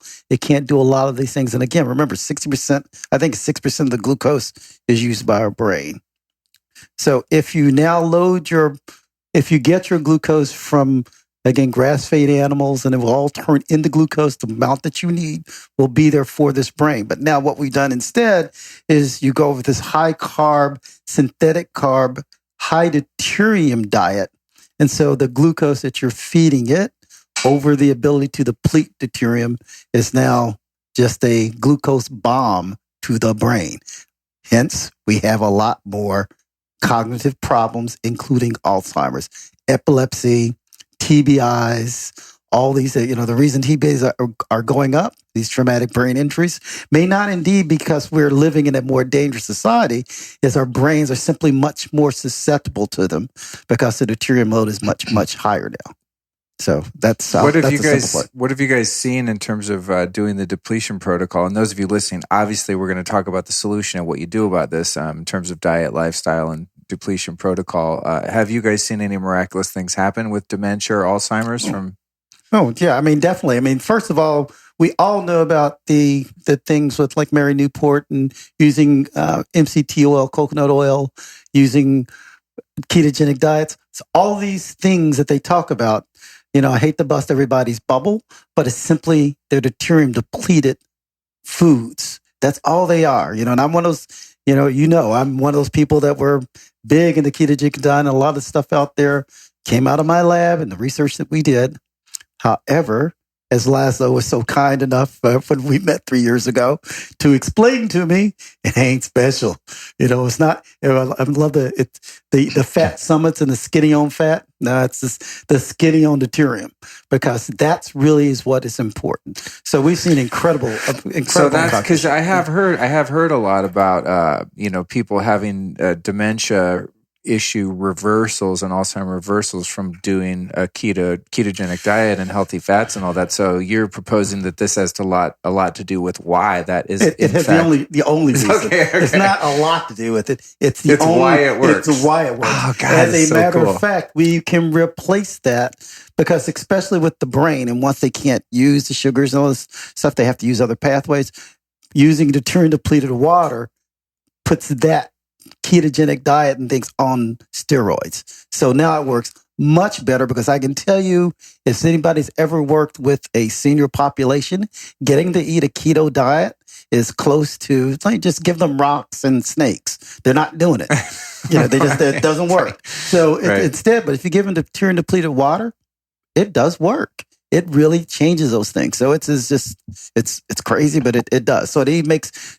When we'll talk about that later, but the deuterium, we always say the deuterium depleted water, it works, but as Laszlo like it works. The major way, it just makes bad diets better and shitty diets less shitty. So and it helps. You said it nice. Yeah, that's how it works. Yeah. And there's two more issues that I wanted. Can I just step in here just for 1 second? Yeah. Every cell in our body can make glucose from glycerol, net glucose. Liver cells can release it. So when you come, and some very specialized cells like brain cells and sperm cells, they have to get glucose from glia cells or some supporting cells, and then brain cells need glucose because they are producing so many neurotransmitters. They need a net source of carbons for biosynthesis. And only the substrates, 25% of the substrates that the brain cells use have to be glucose. The rest of them can be ketone bodies. And they need at least 25% glucose. Simply, they can support their net biosynthesis process, which we cannot really do from ketogenic diets or ketone bodies. And there are biochemical reasons for this. I'm not going to go into details. The other important element here is what Dr. Q was saying, that actually Alzheimer's disease is an accumulation of glucose in the form of proteins. It's part of this histological change in the brain area that is affected by Alzheimer's, because those nanomotors are not efficiently oxidizing completely glucose or some other substrates that are accumulating. So practically you can, by low deuterium, you're improving the mitochondrial functions, you're able to prevent a lot of what we call molecular crowding disease, where actually you are not able to use your exhaust system to get rid of and generate energy in the meantime of your fuel and its components. So practically, we have to look at biological systems as a biological combustion systems. Your exhaust pipe has to be just as well functioning as your intake pipes. And when there's when there's actually a difference between how much you can burn and how much you eat or consume, then you're going to end up with a surplus that you can't really handle throughout your life, and you develop certain, various diseases. Now, it's probably the same problem everywhere, but the tissues, as they are affected, they're going to produce symptoms that are specific to the function of that particular tissue. So fatty liver, fatty brain, protein-loaded liver, protein-loaded brain, they have different clinical symptoms, but they can be traced back to the same metabolic abnormality. Yeah. And this, I'm assuming, also would lead to obesity also. That's right? correct. Yeah. Because you think about it, again, like you said, you eat something, but if you're not going to use it all up, that's why it starts loading and getting this metabolic crowding, which I think it's funny. I'm going to just a quick tangent, which is what all the supplements out there, people going crazy about all these stuff like NAD. It's great. No, it's removing metabolic crowding. It's not great. And So it's Oh, like- dude. and the truth is, I meant to put NAD on my notes. Yeah. So that's what. and your true exhaust pipe is not your, it's not your digestive system. It's actually your lungs. That's where you breathe out carbon dioxide, and this is where you take in oxygen. So your true intake and exhaust system is your lungs, because that's where you take in oxygen, and that's where you breathe out carbon dioxide and water. The rest is pretty much just to supply this combustion system through food, which is for hydrogens. You don't need the carbons, you don't need nitrogen, you need some of it, but it's more like a replenishing what you have lost during the day. But what you burn, what you produce as your energy, is like your car. You have to fill it up certain times. You have to have your carburetor running appropriate. You need oxygen for that. But all the oil changes, all the tire changes, they, are a different story. You practically need to fuel it right, and you have to use the optimum gasoline. You have to eat good food, and you have to have oxygen to actually operate those machines. And we are very much similar or the same. Yeah, we don't really watch what we put in our system. That's the basic problem. What about this NAD thing, dude? And there's two more issues I want to cover, but you get into that. Someone, let's see how you get out of it. I've heard a couple of podcasts about it, and there's one product I've been taking called True Niagen, which is not NAD, but the precursor. It's some kind of vitamin B1 or something. I gotta say, So I have a lot of energy, dude, on this stuff. Again, think about it. So if you're able to take firewood that didn't get burned in a first fire and have this place out here and burn it another way, great. You can be warm for a while, but you're still going to freeze to death in the future, because you can't keep doing that. And like Laszlo, Laszlo, robbing for Peter to pay Paul kind of well, thing? Laszlo liked this. I like this because he explained to me this. What was it? You only need enough water donkeys. You don't need more. You need more water donkeys. In other words, this is how much you got to move, right? And so you can put in a couple more water donkeys to move some things, but adding another 40 water donkeys can't help, because you don't have enough here to be moved. So once it gets rid of the metabolic crowding, then they're no longer necessary. But here's a way to do it: eat less. You can go the other way and stop metabolic crowding by not giving it so much resources, which is why ketogenic diets for cancer patients, they always talking about it being a calorie restricted diet. It's calorie restricted so you don't get this metabolic crowding, this other stuff left over. That's why. That's why it has to be that way. But that's also, if you have it more deuterium depleted, then your motors are running. You have more motors are running, so you have less metabolic crowding, and there's no longer the true need to have a calorie restricted diet in this case, which should be good for all of us. So that's what we really, really concentrate on. Well, food in nature is always restricted. Even though, like, you see these lions in the Serengeti, they're like, okay, there's a zebra horse there, but I'm not that hungry, because they have to run. They have to catch him. They have to kill him. There's an expense to there's that, always, to that chase, in to that biology, in nature, there's always a reason to eat, because you're hungry, or to drink because you're thirsty. In human societies, it's not the same way. They practically always tell you, like, you haven't eaten enough of this, you haven't had enough of that. Actually, I think 90% of current populations, they have a disease called diabetes insipidus, meaning that they don't have antidiuretic hormone because they drink so much water that they develop clinical symptoms, plenty of urination, because they drink so much water. Dude, a friend of mine the other day, he's a new friend, so he hasn't heard my whole spiel on shit, especially about water. And he was saying something about, because I make sure I'm never dehydrated. I drink a gallon of water a day, every day.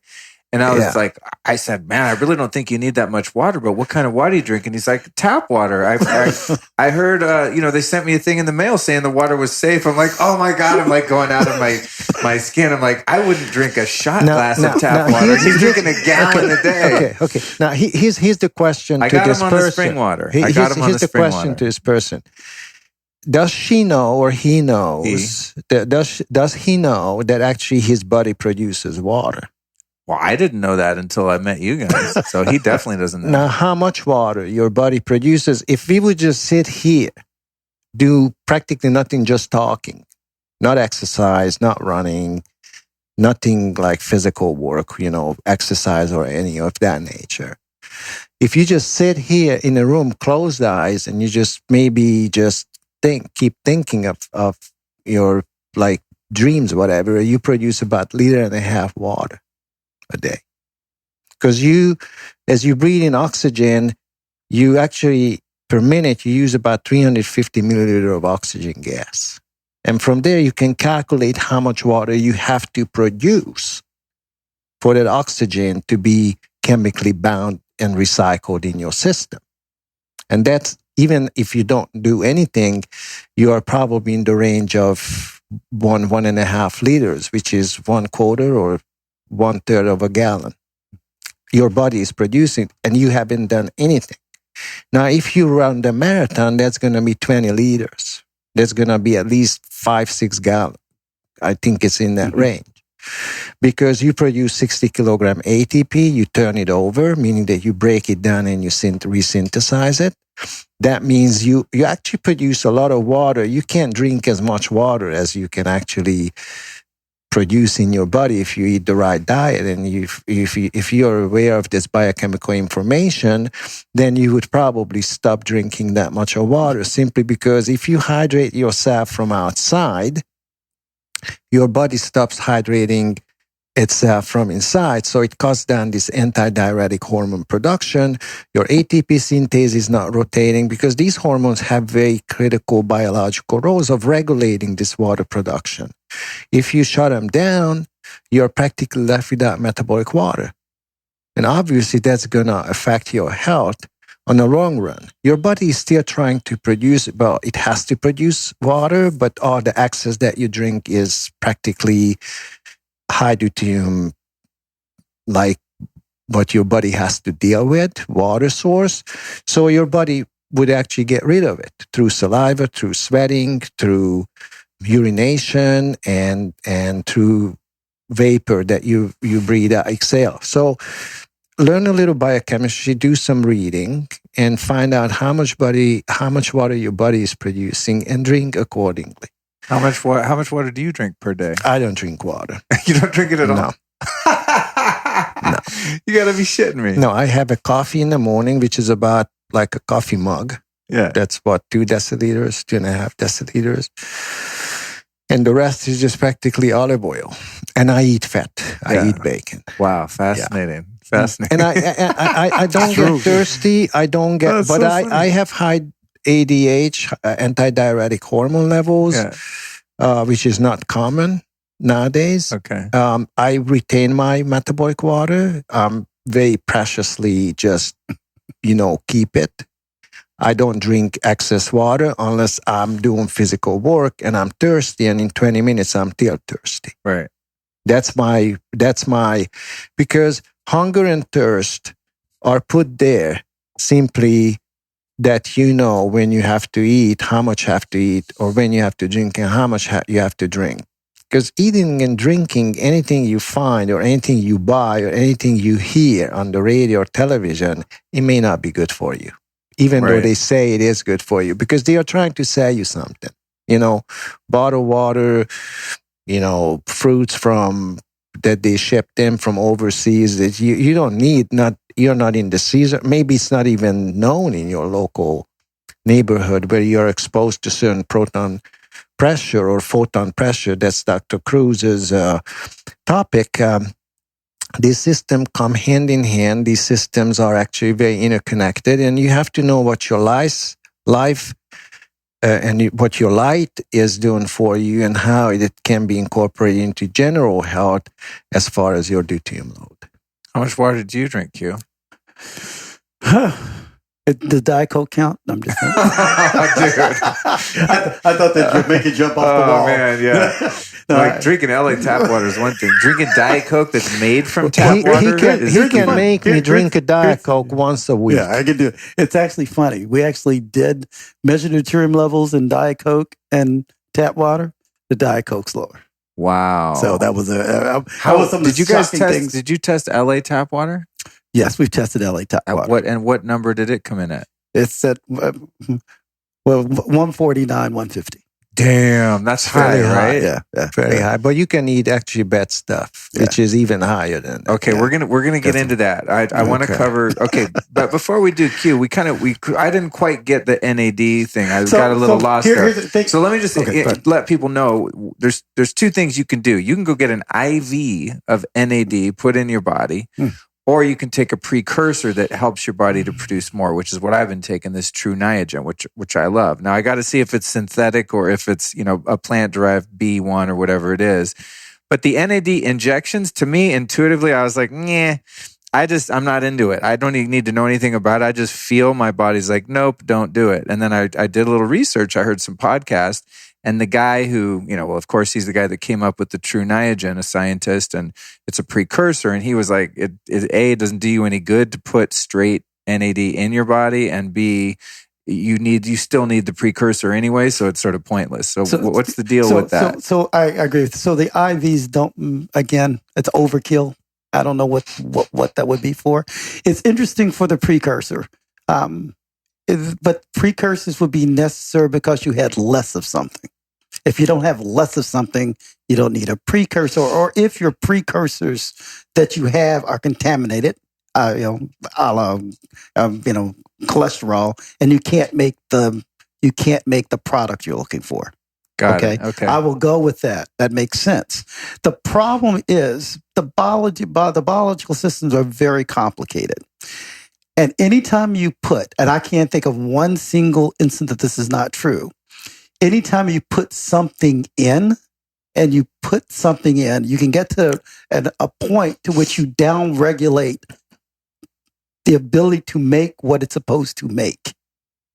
So that's the only problem that I have with that. I guess it will come to a point where you're hurting yourself. Right. Now, if you're not making enough NAD to support the production of ATP, I get it. I can't sit here and draw how that would happen. Right? I cannot do that. So, any of you know what NAD does? No, I know. No. Here you go. No. He does this to me all the time, but he asked me this question last week, so you can get it. So when you actually harvest protons from food or your hydrogen from food in your Krebs energy cycle, actually your hydrogen is given to NAD first. This NAD carries this hydrogen to your mitochondrial inner membrane and gives this proton, this hydrogen, to a complex called electron transport chain. They rip off the electrons from this hydrogen and they push the proton without the electron out in the extra matrix space, the intermembrane space, and this proton will come back in to meet oxygen to produce water. NAD is an important water donkey, as like he pointed out. So I'm still not even that clear what a water donkey is. Water donkey is like a workhorse? Yes. Okay, like okay, a workhorse. Okay. There are two buckets. I just rolled with it and I was like, I think I get it. Close enough. There's like two water buckets, so they get filled up, then they are emptied. Then the donkey walks back. Got it. Okay. I was Filled up, picturing the donkey emptied. in the water. So- I'm like, why you put a donkey in the goddamn pond? No, donkeys don't like He's water. hardly in the water. They can go for long without water simply Okay, because they eat the cacti. Right, They eat that's the same anything. They can even eat a Coke can. I mean, donkeys are fantastic. Metaphor understood. Got Yeah, it. Okay. but you're actually the water donkey in your mitochondria is this NAD because it gets the proton from the Krebs energy cycle, takes it to the electron transport chain, it goes back empty. It picks up another proton, takes it to the electron chain, goes back empty. So practically this and this is why you can't really mix up these ratios, because if you don't have too much food but not enough water donkey or NAD, then this proton transfer is not sufficient. Now, NAD has another role, which is very important, which is an extracellular kind of compartment because your body, your cells are trying to get rid of deuterium so badly that extracellularly there are already mechanisms to pick up protons that can be harvested from various metabolites, for example, from red blood cells, which use glycolysis to break down glucose and carry oxygen, but they produce lactic acid, so they don't have mitochondria. So practically, NAD is a proton carrying distributing molecule. It's big enough that it cannot really leave the cell or the mitochondria, or actually, if it's phosphorylated, it's even more bound to that particular cellular compartment. So practically, they transfer this hydrogen or this proton, but once you load them with deuterium, they can't do this job simply because deuterium binds to them 10 times stronger than hydrogen. So then you have to replace them. Mm-hmm. Interesting. So whether or not I was adding exogenous, synthetic NAD through an IV, or I'm taking a B vitamin substrate that is the precursor to my body producing its own NAD.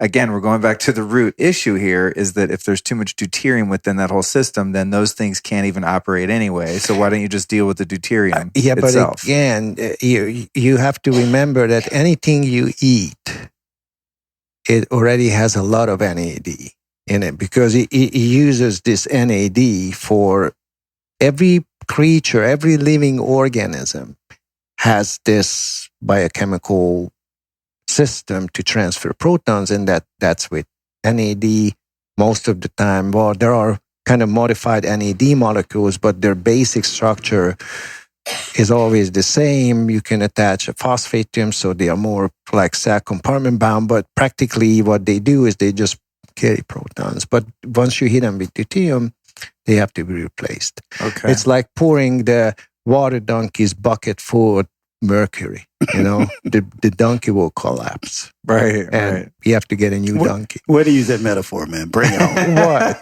Well, now I at least am properly visually, picturing the donkey out of the water, carrying the water buckets. So we've got that part. So the last two things, and then I want to get into the depletion and the levels in different foods, supplements, water, all of that kind of stuff.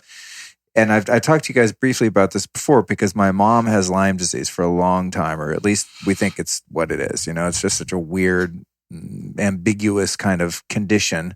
But what about these, Lyme infection or the co-infections and things like that? How would deuterium levels play into, the level of severity of an issue like that? So Lyme disease, quite personally, is just a definition of a metabolic dysfunction.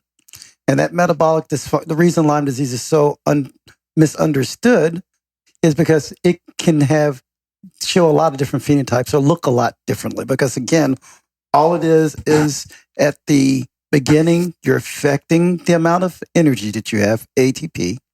You start to get fatigue. You start to have an environment that can grow bacteria and viruses, and all these things can happen. That's what Lyme disease is. So by lowering the deuterium levels, returning not only the ability to make energy, but also returning the ability to make biological molecules that are effective and efficient, that are the right shape, the right function, then you start to see a lot of those things associated with that we call Lyme disease. You start to see a lot of those phenotype, those things that they report, those symptoms disappear. So it is very, we have several Lyme disease patients, but it's a long haul because again, it is so many different things happening to that person. And we find it very interesting. You have to be when we have Lyme disease patients, we have to be very, very careful to document what they're going through, because as each thing disappears, they forget about it. So I know you're, oh, I can't get up, oh God, I'm so tired. But I went walking today for a mile and a half. I've never done it 2 weeks later. Well, God, I'm still tired. After I came back from my walk, from my 2 mile walk, Right, I mean, or this back hurts, it's ridiculous. And then it's like, oh, God, Usually the way I put it, if medicine hasn't figured out what's causing it, Guillain-Barré, chronic fatigue, Lyme disease, it's caused by deuterium. Wow. They just call it autoimmune. If the wind is from the north, they call it, exhaustion disease. Even it's a different wind. It's just practically whatever supplements they want to sell, on, these determined medical causes. You can just name any cause practically that will fit, because they don't know how it is.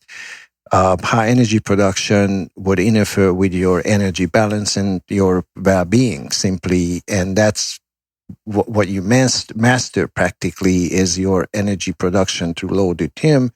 And then these diseases actually change their phenotype and course.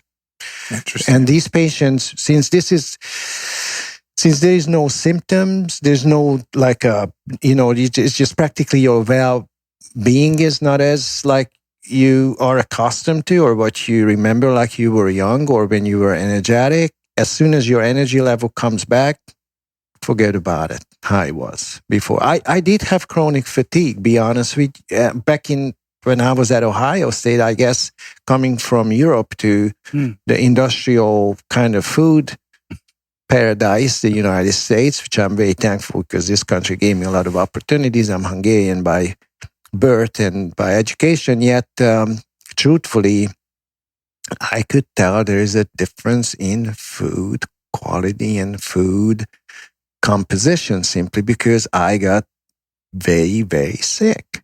I couldn't get out, of my bed for a few days. I was very tired constantly, and it has a certain.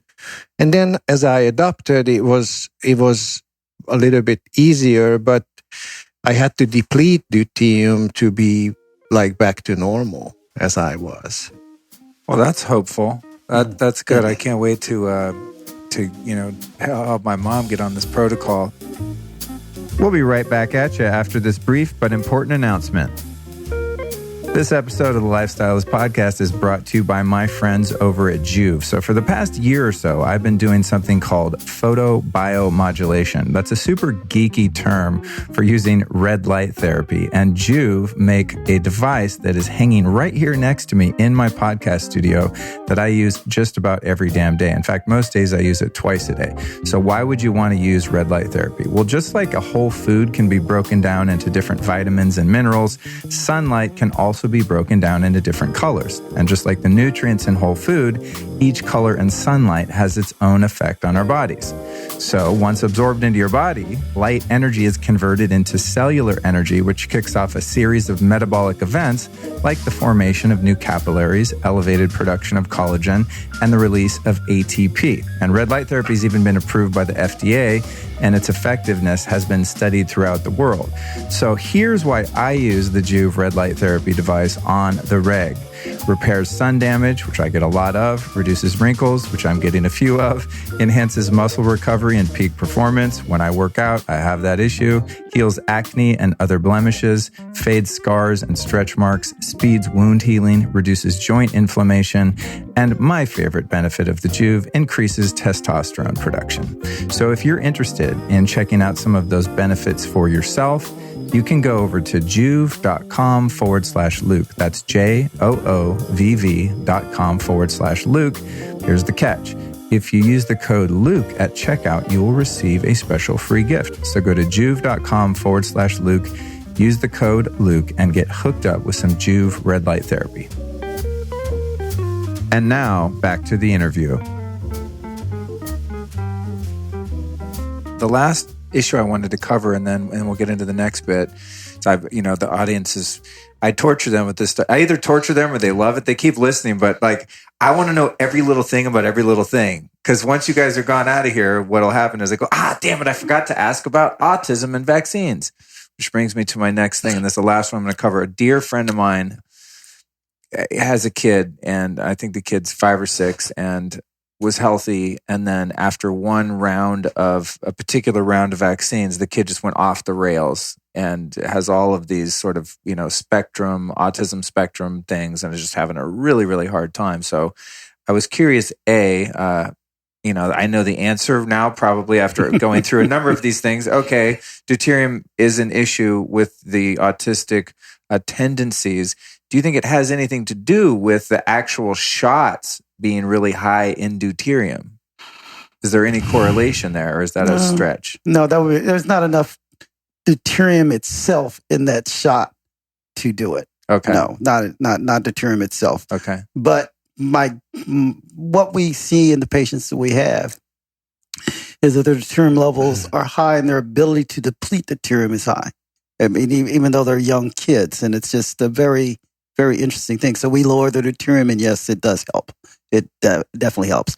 Now, also, it's the same thing. Now, we can talk about what components of lowering that deuterium means, and we can go over the presentation of autistic children or autistic adults, and the presentation is such that you would, with a pencil, write down all the things that I say, and you would say they don't deplete deuterium, and it's just a fact.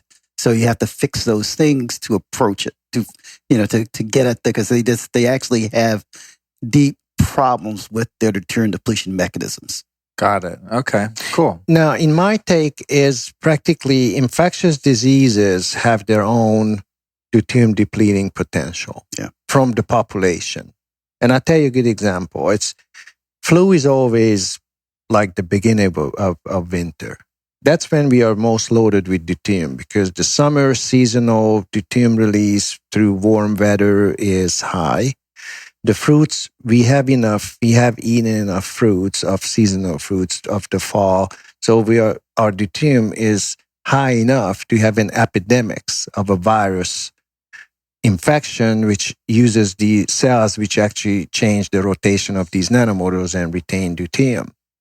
Immunizing against these diseases is to actually decreasing the ability of our populations or certain populations to actually let individuals or populations go through this deuterium cycle, practically to accumulate and then deplete, accumulate and deplete. Obviously, immunology is a huge part of this, and it's not necessarily the deuterium content of what they inject. Obviously, there are some material in there which I don't get flu shots or any shots, or I don't recommend anybody, but or immunizations which are really not dangerous, large epidemics like infectious diseases like the whooping cough. There are like the paralysis, the childhood, there are diseases that are very dangerous from the population point of view. Our populations have dealt with them in the past. Nowadays, there are passive or active immunizations available, which again may have very disadvantages, like when it comes to population health. I think it's related to deuterium biochemistry. Simply, we could understand these trends or disease epidemics better if we understood deuterium biochemistry better. But this is what our centers does. We actually measure, we compare, we interpret, we recommend deuterium depletion, and we see these clinical courses. And we hoping, again, we are building a kind of a database where we can actually use this information to make more thorough and more general recommendations. Right now, what we can say is practically there are cases where we can improve these conditions by deuterium depletion simply. Well, that's a perfect segue then. We're almost 2 hours in here and I'm finally getting to the solution. But man, I need to nail the problem, okay? I need to make sure that I understand what the problem is. Of course. Okay, so I want to get into the deuterium depleted diet, the deuterium depleted water. Before I do, I just want to ask, is there any way to deplete or detect the deuterium levels in your pets? Oh yeah, Yeah. yeah. The same way we get. So we, again, I had the Kita Pet Sanctuary in Austin, Texas. So we had 100 dogs that we treated with cancer. Really? Oh, you didn't know that? No, yeah, dude. Yeah, that's how I started all this. Shout out to Quest Nutrition who financed all that. Really? Yeah. So, but we started. The idea was to see if a ketogenic diet, which at the time I didn't know was the deuterium depleted diet, that if we could use this on dogs, because dogs couldn't drive to McDonald's, if we could use this in a controlled environment to show that it worked on cancer. So we had dogs from sanctuaries, dogs from private owners, but mostly from rescue centers that had naturally occurring cancers. Some were so huge it was 20% of their body, but we treat them with diet. With the deuterium depleted water, we use hyperbaric oxygen therapy. We use IV vitamin C. Everything I could think of to try to treat the dog. Because the whole idea was if we could show that, then we could move that on to what I wanted to do, and that was to create meals, the deuterium depleted meals, to treat people that had cancer and do clinical trials to prove ketogenic diets work for glioblastomas and other cancers.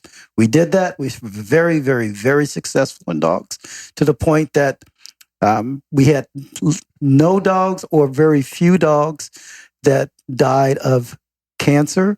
They could have died from the damage of the cancer or from even killing the cancer. We could kill it so quickly that they went through tumor necrosis or tumor. They would get essentially die from the junk that was in the tumor, right? And would die from tumor lysis syndrome. Excuse me. And to the point that we didn't see any metastases, and saw some metastases go down. And that was what was really neat about that. I did this to begin with what I call the pet cancer trial. I started this 2 years before I came out here to do that. And we had such success with vets saying, oh, this dog has a sarcoma, this dog has an osteosarcoma, this dog has this, that once we treated the dogs with this ketogenic diets and everything, and all these other different kind of things that now we know deplete deuterium, that we would take it back to the vet, and the vet would say, oh, then I was wrong. So what we did in the Kita Pet Sanctuary, we had our own PET-CT scanner, a $5 million machine that was in a trailer that we could take any place. And we had that. So we measured every single dog before the dog went on treatment, 90 days into the dog was on treatment, 180 days, and then 6 months, and watched the status of the tumor all the way through it. Oh, that is it was the most. Yes, it was that's so cool. amazing. So in Europe, Vetera 25, Yes. deuterium depleted water is a registered anti-cancer drug for veterinarians. Wow. So actually, deuterium depleted water of the 25 ppm range is a pharmaceutical product in Europe, and it's a registered pharmaceutical product in Europe to treat dogs with cancer. So if you have a dog that's already well, like Cookie here, she has one thing that's a little funky, is some allergies. So she's very itchy, and I'm giving her homeopathic drops, herbs. Stop. I'm trying all the stuff. Stop. Give him bacon, with his food.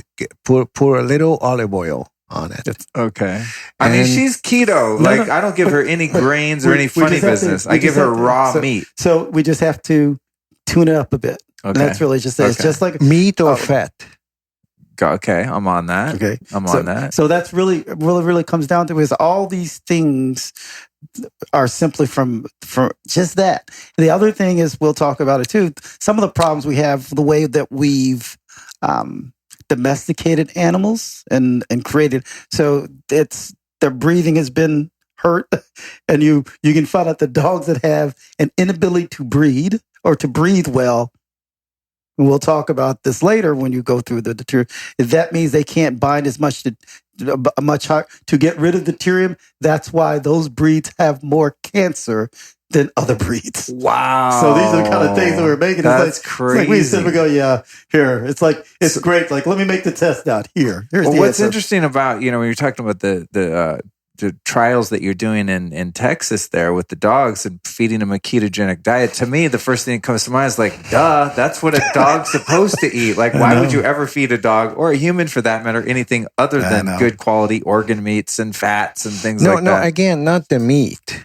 It's the fat. The fat, okay. So you have to, the dogs would eat interiors. They don't eat filet mignon or sirloin steak of like a rabbit. They leave it for the vouchers. They eat the interiors, they eat the organs. Yeah. Yeah. If you look at, just like how lions hunt, they actually, the first thing they open the body, they don't start eating like, let's eat this piece of meat. No, the shoulders. No. The first thing they do, they open the body. The male lion can break the femur bone of the zebra horse. So they eat the interiors, including the balls, the bowels, the lungs, the hearts. They leave the filet mignon and the sirloin steak to the wash. The hyenas. That's so interesting. They and that's why they are on top of the food chain, because they get to the fat first, then the interiors. No other species, no other predators or scavengers who actually eat the less fatty or less deuterium depleted part of the animal, they are not competing with these heavy, strong, fast predators simply because they have too much deuterium in their system. So interesting. So with the dogs and the pets, if in Europe the 25 parts per million is this therapeutic, medicinal sort of aggressive depletion water. I mean, could I give my dog the 85 ppm as her drinking water for a period of time? Or we'll talk about that. Well, why don't you do an experiment? Okay. Give him tap water. Or give him 25 ppm water. Oh, and see which one they take? They by smell, they can tell. Ooh, that's cool. Actually, animals can smell. Will it work with the 85 ppm that you guys just You can gave deplete me? only a few ppms. The dogs will already pick it out. Oh, that's cool. I'm going to do an A/B test. I'll take her out for a long, hot-ass walk, come back, pour 2 exactly the same bowls with each water and see. That would be a great video. Yeah. Okay, so let's get deeper into, and thanks for the information on the pets too, because a lot of people have been asking me about their pet health and as it relates to some of the things that I talk about on the show. As a matter of fact, and I wanted to finish up from being so successful there, then we were able to then do clinical studies in people. So we did a lot of different small studies on glioblastoma patients in Arizona. The last one, they did one with Cedars-Sinai here. Not clinical trials through the FDA, not those, but for people that wanted it and it wasn't double blind. These are glioblastoma. You didn't have to be double blind. You're going to be dead in 14 months. Wow. So if you're not dead and you don't go through the horrendous things that entails with this type of cancer, we found the answer, and it's very effective. But it's only as effective as the tools you bring to the table. In other words, if you're keto, again, it's really deuterium depletion. Mm-hmm. And as Laszlo said, it's all about the fat.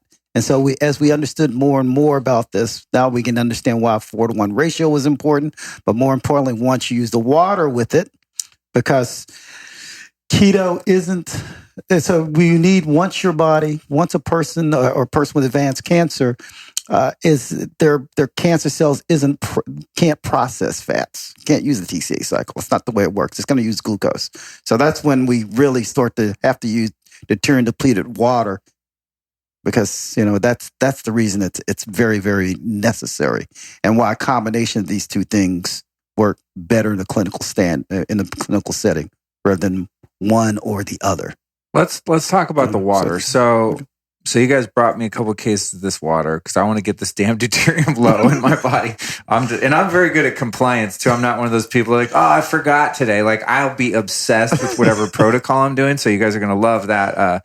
But it's 85 ppm, and then you talk about in Europe they have this very low 25 ppm parts per million. So how do you determine which type of water you give to a prospective patient or customer that wants to undergo this protocol? Yeah. What's really nice about what we do versus other people that are starting to sell this water. I don't know why you're selling it since you don't know what to do with it.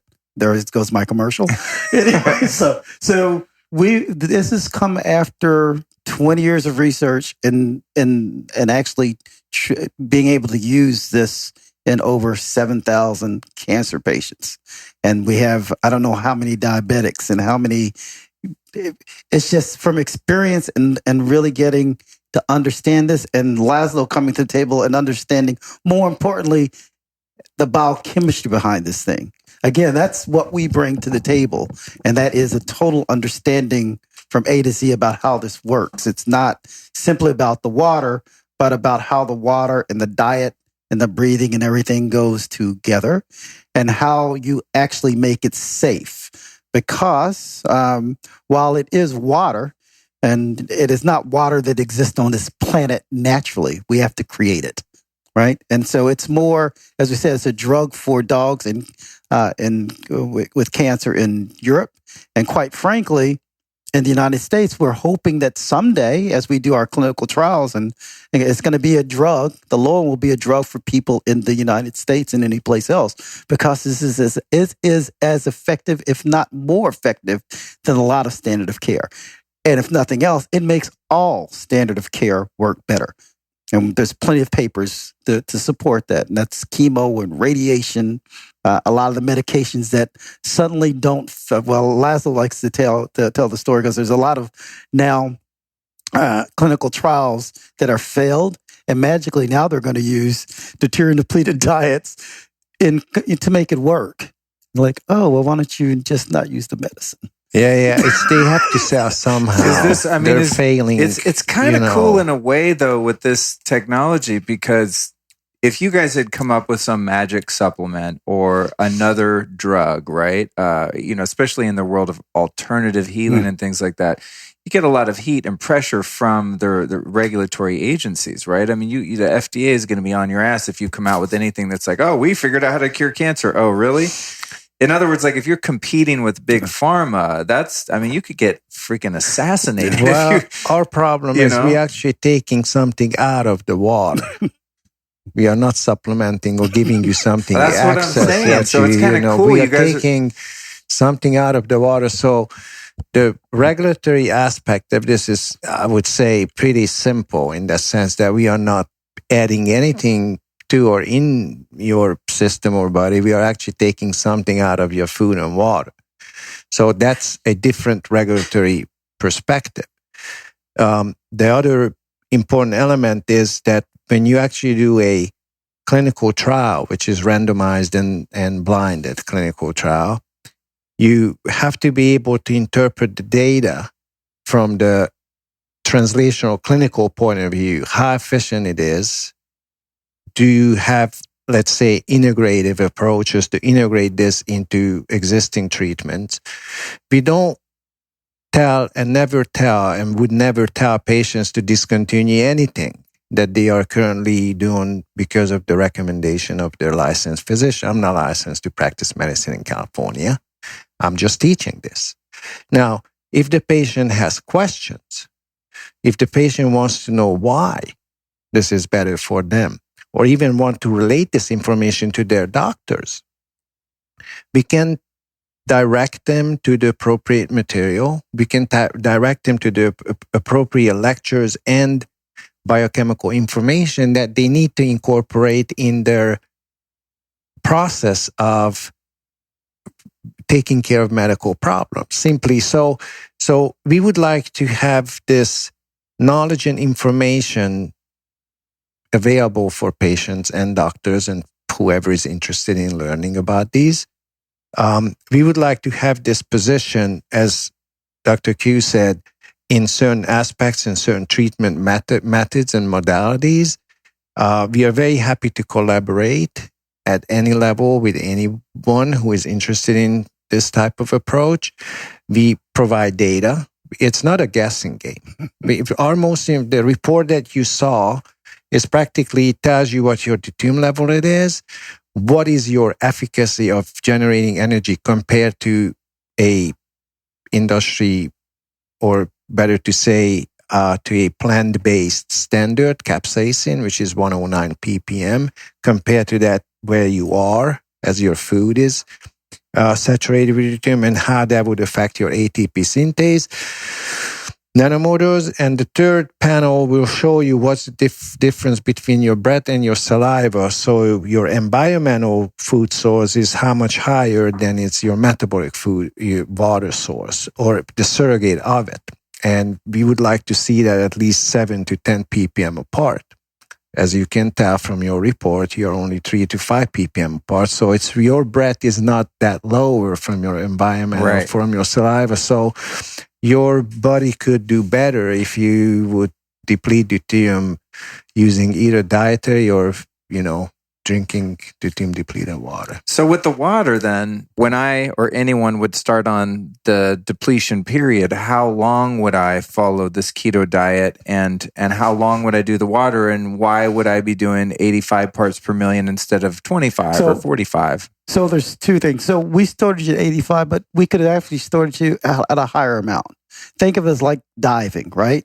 And as you're diving, the lower amounts, the quicker you dive down. That's really what it is.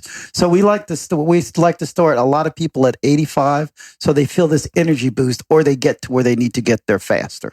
But 105, 125 is fine. Just takes longer to get there.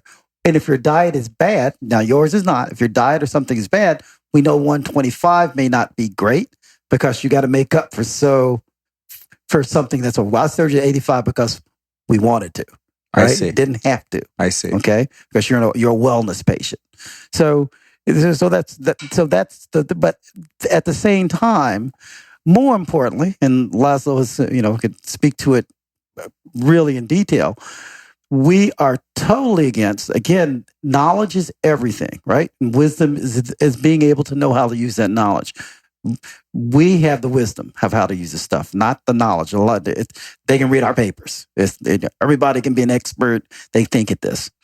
The problem is, for instance, if you were to use 25 ppm, and that's what you're going to use, you could set up a person's body to be able to be a place that could actually grow out of disease in time, right? Because you're young, but if you had diabetes, or you were older, or you had weight gain, I know I'm not going to start you off lower, because that's not the problem that we need to address. And we don't want to get into the point to where in 10 years you have a cancer, right? And that you go off of this, and there's no place to go down, right? You're already using 25. So if there's a cancer at 25, then what in the heck are you going to do now? Right. You can't get any lower than that, right? That's the biggest problem. Right. So yes, so we use different ones from our experience and from our incredible clinical load that we've had to make the right protocol, and that protocol includes water, but it's not the only thing that's in the protocol. Got it. Okay. So with said protocol, say I test these levels now and I exclusively drink the 85 parts per million water for, and breath work and other things that we'll talk about, whatever that might entail. How long would that typically be until one retests again to see like, oh shit, we knocked it down by 5 points? You're going to be ready to retest in 3 to 5 weeks. Oh, that's fast. Especially you. Yeah, it's going to come down fast. Wow. We may go longer. And there's 2 days. We know it's going to be down there quickly, but we also want you in the zone for amount of time so you feel it. It's both ways. I mean, we hate to say it. We know biologically when it could be down in 7 days, but a patient can't appreciate that, right? Right. They have to wait 21 days when they're, oh God, I feel all this energy. Then they're happy. I can see better. I can walk better. Then they buy in, because half of this is just because there's every single supplement and this and that. And everybody thinks it's equal. It's not. So we do have to deliver bang for the buck. So it would be probably unwise then for someone to just go, oh, I want to get this depleted water, and go online and just buy it and just self-administer and drink it all the time randomly then. Your body is constantly designed to get rid of deuterium. It's just practically how much deuterium you feed to your body. You have to allow time of your body to actually adjust to a new set point, to adjust to a new deuterium environment. And that can last for a long time based on like where you started out at. I mean, and you can trace these changes simply your physical activity, your mood, your focus and ability to concentrate, your exercise routine. You might be able to withstand like physical injuries. There's a lot. Your nail is going to grow slow. I used to cut my nail every week. Now I just cut them once a month because they grow so slow. So once you learn how to live with low deuterium, and I usually recommend diet more than water because I don't drink water. To me, deuterium depleted water doesn't do much because that's how I make my coffee, but the rest is pretty much lots of olive oil on my salad, and I eat, if I don't eat bacon, then I would eat a steak at night, which is a T-bone steak. I don't eat sirloin or high protein steak. I eat the fatty stuff because simply that's what you need to produce metabolic water efficiently, low deuterium metabolic water, and you allow your body, if you will, for a few years to adapt to this low deuterium environment. And it's going to show up in many different functions of your body that you can feel, not in the first week, not in the second week, but maybe a few months or even a few years down the road. And you can always expect something new to feel or experience if your deuterium is low enough. I'm not going to give you examples because, that might not be for... So if one wanted to become aware of this on an ongoing basis in more of a long-term self-treatment or monitoring protocol, then they would get their levels tested. They would, adopt the certain dietary recommendations we're about to cover. They do the depleted water for a period, live in that sort of lifestyle, then retest, see how the levels are doing, perhaps do the water again. And once you get down to a certain threshold, you just kind of go back to living life as normal, being mindful of a low deuterium diet or a keto diet. Is that the idea? Yeah, you go from a health style to a lifestyle. Okay. That's really it. So lifestyle, once you understand this, these are the things I can do with my lifestyle to keep my deuterium levels down. Okay. To keep my ability to deplete. That's a lifestyle. What we do in the first is that health style therapy thing to get you into that zone to be able to do that. Okay. That's the thing that's going to usually take, depending on how, if it's prevention, but maybe we always say 4 months. 4 months to make measurable changes that you can feel and see, right? Almost to everybody. Or everybody, no matter what it is, you're going to see that by that time. Now, if it's a serious disease, or more metabolic damage that's been done, that could be a year. That could be 2 years. I mean, we often have cancer patients who have been very successful, knock on wood, that it keeps up like that. And we're always amazed because it is, to this day, I'm still amazed that somebody who is a stage 3 or stage 4 cancer patient who does well. And the question they always ask us, into it is like, well, when can I stop? And to me, it's like, I don't even understand what that question is. I don't, but we constantly get that. It's like, okay. You mean because why would you stop doing something that's making you healthier? You're alive now. You wouldn't be alive. So if someone's listening to this and they're like, whoa, this has resonated with me, I'm on board, would they go to ddcenters.com, order the saliva and the breath test kit, you ship that to them, they take that, you get their results, like I got mine in 3 weeks or so, and then you guys would say, hey, this is the water you need, these are the dietary recommendations you should follow. And we actually, one of two, the answer is yes, but usually what we can always tell everybody, yes, you're high. Right? So what we always say is you can start when you do the test. We want the test done first, okay. But that day the water's there. You make your changes. We measure in 4 or 5 weeks to see where you are, that you're in that zone. And let's face it, if you're compliant and you're not in the zone, you're seriously sick, right? There's something wrong. And so that's when we really have to go into it. And that's a big advantage too. Then we can go pull things apart and work with your physicians to try to figure out what's going on metabolically, right? What's really Right. going on with you. Right. But yeah, I mean, that's what we say. You start from the day it is, because Okay. even like you say, you're the healthiest man on the planet, but just the planet's not healthy. So it doesn't make a difference. I'd be doing great on any other planet, right? Well, we can talk about that later. Put me in a time machine and go back. Well, it's not the Morse because the team is like 800 ppm. So it's not, currently NASA is looking at this situation because shrimp doesn't grow there. But, it's as efficient. So deuterium, actually pharmaceutical companies deuteriate pharmaceutical drugs so their breakdown is slower. Deuterium heavy water is a MRI contrast material. Oh yeah, people don't want to get that contrast stuff, right? If they get an MRI, there's like so many applications already of deuterium. They are just not aware of it. So we are filling in the biochemical information that they need to understand where deuterium comes into health and diagnostics and to treat diseases. I got to ask, with the water, this depleted water, it is super expensive. It's like a few $100 for a case or something, right? Mm-hmm. Why is the damn water that expensive? Is it really like the machinery necessary to create this water super expensive? What's the process? Yes, I mean, the process of doing it, it is an expensive process. Yeah. And it's more expensive as you make it lower in deuterium. That's the catch, right? I mean, precisely. Yes. Pharmaceutical grade. Yeah. Because currently the water that, are available at our clinic, those are actually registered pharmaceuticals in Europe. And the tower, which is a deuterium fractionated, you can imagine a tower which is twice as tall as this building, has a electric and cooling plates to condense water. Constantly, you have to monitor the intake and the deuterium fractionation ratio.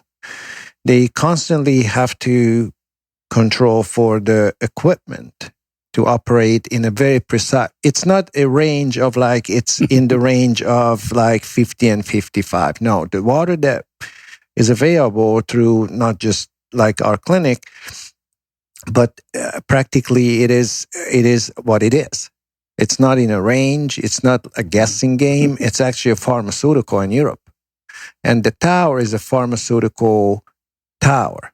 And it has its own certifications. Where it's manufactured? It's in Budapest. How many said manufacturing facilities are there worldwide that are making real deuterium depleted water? There's just one GMP facility in the world. That's ours. Wow.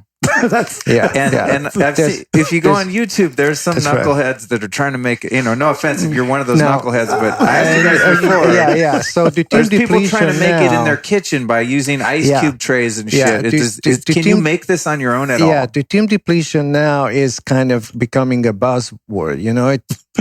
They know it has a biochemical, medical, translational application in medicine, so they think it's now. Truthfully, deuterium depletion is always and everywhere happening. It's a physical process. It's usually I tell my students, deuterium is always when it comes to water source, it's practically the heavier kind of, your physical systems always get rid of it, but fractionate it. Physicists like to use the word fractionation because the new fractional water has less deuterium than the old fractional water through evaporation. And people try to make deuterium depleted water at home at few ppms or few parts per million. Let's say they boil the water, they condense the water, they distill the water, and from 155 ppm or 150 ppm they get from the top water, they go down to 148 ppm or 146 ppm. That's not a whole lot. And they already, are paying the electricity bill for the heater and the refrigerator. So deuterium depletion is not an easy process. It's like if I would tell you, lose a few kilos, it's not an easy process. You have set points as far as what your deuterium level is in your body. Your body is constantly trying to get rid of it. Nature is trying to get rid of it constantly. This is why we think it's very significant that the cavemen lived in a lower deuterium environment, because then their fractionation was easier, simply. So when it comes to these medical deuterium depleting ratios, like 85 ppm, by the time you do this in your kitchen and you actually precisely measure it, and it's surely in that range, you had to be at a chemistry lab. You had to buy an $80,000 instrument just to measure precisely deuterium content. So effectively, you could go out and get a job, earn the money, and just buy the water from someone like you guys. The cheapest of all sources with the pharmaceutical range of deuterium depletion is the water that is available at our clinic. Everything else that is giving you a range or giving you like somewhat depleted, those are truly not the type of medicine that we are talking about here. I don't want to criticize. Listen, is deuterium depleted? Yes, it is. Compared to what? Compared to oceanic water. Is it deuterium depleted to a good ketogenic diet source? Let's say you're oxidizing olive oil and its components, phytochemicals in your mitochondria. Is the water deuterium depleted compared? No, it's not. Actually, it's a lot higher still. Whatever you consider deuterium depleted is always compared to the oceanic water source, but of your metabolic water source, it's really not depleted. Yeah, got it. So you have to go into our range below 105 before you can actually see some impact and some effect in your deuterium depleting ability. But there will be, because of the progress we're making and a lot of the people like you being helpful to express to talk about, there will be other companies that will start importing and possibly building things here. I have no problem with that. The problem is they don't know what they're doing with it, and that's the problem that scares me. So it's not that there aren't other people that could create industry where they're making legitimate depleted water, but it's more like understanding the protocol and how to use the tool. So someone can mimic the tool, but not necessarily give you a blueprint of how to build the house with it. Again, you have to measure and establish your clinical scenario before you would recommend anything. Okay. Yeah, you can drink deuterium depleted water. That's okay. And you might use it for recreation. There's many different applications, but when it comes to therapeutic or preventive measures, you need the advice of somebody who knows exactly how biochemistry aligns with what you want to accomplish. Okay. And then in terms of water, before we move on from that, so I found out from my friend, shout out to Jason Bozell. He's another spring water fanatic, and he's big into Jack Cruise's stuff too. And so we geek out on all the the light issues and of course water as it relates to that. And he drinks the same spring water. My buddy Mukunde, who's been on my show, has a company called Live Spring Water, and they go up and collect the water from a spring. He's got access to in Oregon. It's high altitude. The water comes out cold, low TDS. It's tested for every single contaminant known to man. It's clean as a whistle, comes out impeccable lab results. So I've believed in this water. But when I found out about deuterium, I was like, oh God, please don't let my spring water be high in deuterium. Jason texted me the other day and he's like, yo, Dr. Q, and those guys tested our spring water, the live spring water from livespringwater.com, and it came in at a 139 parts per million. I think that's pretty good, right? So that's for your general drinking water? For general drinking water, go for it. Again, it's obviously not. It's not depleted. Yes, it is depleted. It's 139. Okay, it's not in the therapeutic range. You That's can what I'm tell. saying. Yeah, it's depleted by whatever 15 ppm compared to oceanic water. You can tell exactly how so it's depleted been depleted by the earth because that water originally came from the ocean. Is that what you're? Yeah, because it was in a mountain. Yeah. In Snowpack Mountain. Yeah. And that's deuterium depleted up here. The higher, it's up here. So now because it's of this melted fractionation. Off, it's melted like and came down here, and now it's 139. That is cool. Yeah. That is better than drinking most water. Yeah. But we always say, drink it, but eat right. But what your body produces, on the other hand, 105 ppm. Okay. Yeah. So that brings us... So compare your water to oceanic water and compare your water to metabolic water. You're going to see what the problem is. Right. Okay? So you're still drinking something that is way higher than what your body is trying to accomplish as far as its water source. Okay. So your water source is not the water that you drink. That's a misconception. Your water source is the water that your body produces. The metabolic water. Yeah, the metabolic water. Which is what the mitochondria is making. That's your the most inner compartment of your body is your mitochondrial matrix. Trippy. Yeah. And our job is really to return your... And you can only access that water compartment by food. Okay. Your drinking water will never, as water, will never go and penetrate and actually go through your bowel, your epithelial cells of your bowels. Then it has a basal layer, then it gets into organs, then it gets into cells, and it gets into mitochondria and has to pass through membranes there. I mean, you are talking about these 10 membranes by the time your water would get. So go down to the mitochondrial matrix. It's actually your water source that your waters you from inside. It's your sparkling system. There's rain coming from the sky, and there's your water sparkling system, and that's what your mitochondria do. Right. And that water source is different. Got it. So okay. In terms of the other levels, like if LA tap water is 150 something, that's not good. That's a lot of deuterium. Does doing distilling water or reverse osmosis water, is that still going to be high? Yeah. Listen, they all fractionate to some extent. Okay. It's measurable, measure it, compare it with your metabolic and your environment. I mean, listen, again, and we all like to work with data practically. And that's what you need to generate to be able to formulate your own opinion about like what is good for you, what is really not desirable. Sure. But again, these are very good questions. I mean, these questions would allow us to point out both the benefits and the problems with this sphere. Yes, indeed, you can generate deuterium depleted water.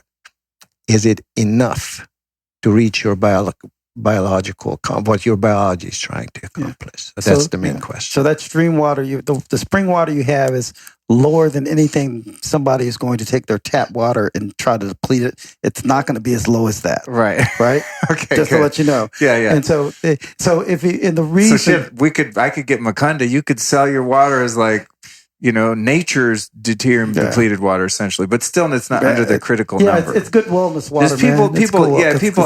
People ask a lot about. They ask me a lot about water because I'm so obsessed with this mysterious substance, and I know what they're going to ask now after this episode is these type of questions. Well, I drink this type and that type, but I like what you said. It's like, yeah, cool, whatever. Let's talk about the water that your body's making, that metabolic water that compare actually everything is, to that one. that is lower. Yeah, so then that you brings find us, those answers. So that brings us into diet. Okay, so we've been talking about, I think people have understood by this point at 2 hours and 34 minutes that we're going to be talking about a ketogenic diet. The first question that comes to mind, I think a lot of listeners will be aware of what we mean by a ketogenic diet, one that's free of glucose largely and carbohydrates and things like that. The thing that's always confusing to me is what does someone do if they're plant-based or vegan and they want to be keto? How could someone who doesn't eat animal fats, which I personally do, bacon, you say bacon, my mouth, I start drooling on the table with my high deuterium saliva. But a lot of my listeners they're not into it. So how could someone eat a paleo or a vegan keto diet in accordance with making it a deuterium depleted diet? So we call it a natural, again, we like, and I've had it's as a natural paleo keto diet is what we talk about now. Now I've had vegans who we call which I coined the term Keegan diet. So I like that. So a ketogenic vegan, right? Yeah. So what we're able to do is to then add plant oils and those type of things to it. Now also to really key in on the food they're eating, and while they are vegan, we also want to make sure, and most of them do, that it's non-GMO, right? But then we go to the next step. We've had people who have cancer who will not eat meat. So then what we can do is source it from the best places that have the lowest deuterium levels, right? So you can get as low as possible plant-based diet, add proper proper oils, plant oils that are with it, that are as low as possible in deuterium, and get to the same, and with deuterium depleted water, get an effective therapeutic regimen. Cool. And when I say about therapeutic, what we do is not truly treat the disease. We treat the underlying cause of the metabolism. You fix the metabolism, you give them more energy, and then we always picture diseases really as a marker for bad metabolism, but not the other way around. And that's where the term metabolic disease comes from? Yes. Okay. Would that mean that you don't have enough metabolic energy and hence? It means it's from, the best way to think is from the mitochondria. Okay. And now we know and it's not a DNA. It has nothing to do with your DNA. Okay. That's the main thing. You were saying that before we met. Yeah, just yesterday I was talking to someone about cancer and deuterium and stuff, and they went, well, I mean, if I'm predisposed, my uncle has it, and they're really indoctrinated into this thing that if it runs in your family, that you're going to get it. In some cases, there may be a very few cases or a lower percentage that have genetic cancers. That's true. Just like some that are viral cancers. That's true. But the great majority of cancers have metabolic issues. I got you. Which is from as a mitochondrial issue. And that is everything we've been talking about this. And you can have a predisposition, but that predisposition really is you guys all ate the same thing. You lived in the same area. That's the predisposition. Right. It's not, it's move. Right. Move to Colorado. Right. Okay. So when it comes to the foods that are, on the good list and on the bad list in terms of the levels of deuterium and contributing to this protocol, so we could just safely say all processed foods would be out because they're going to be high in deuterium, right?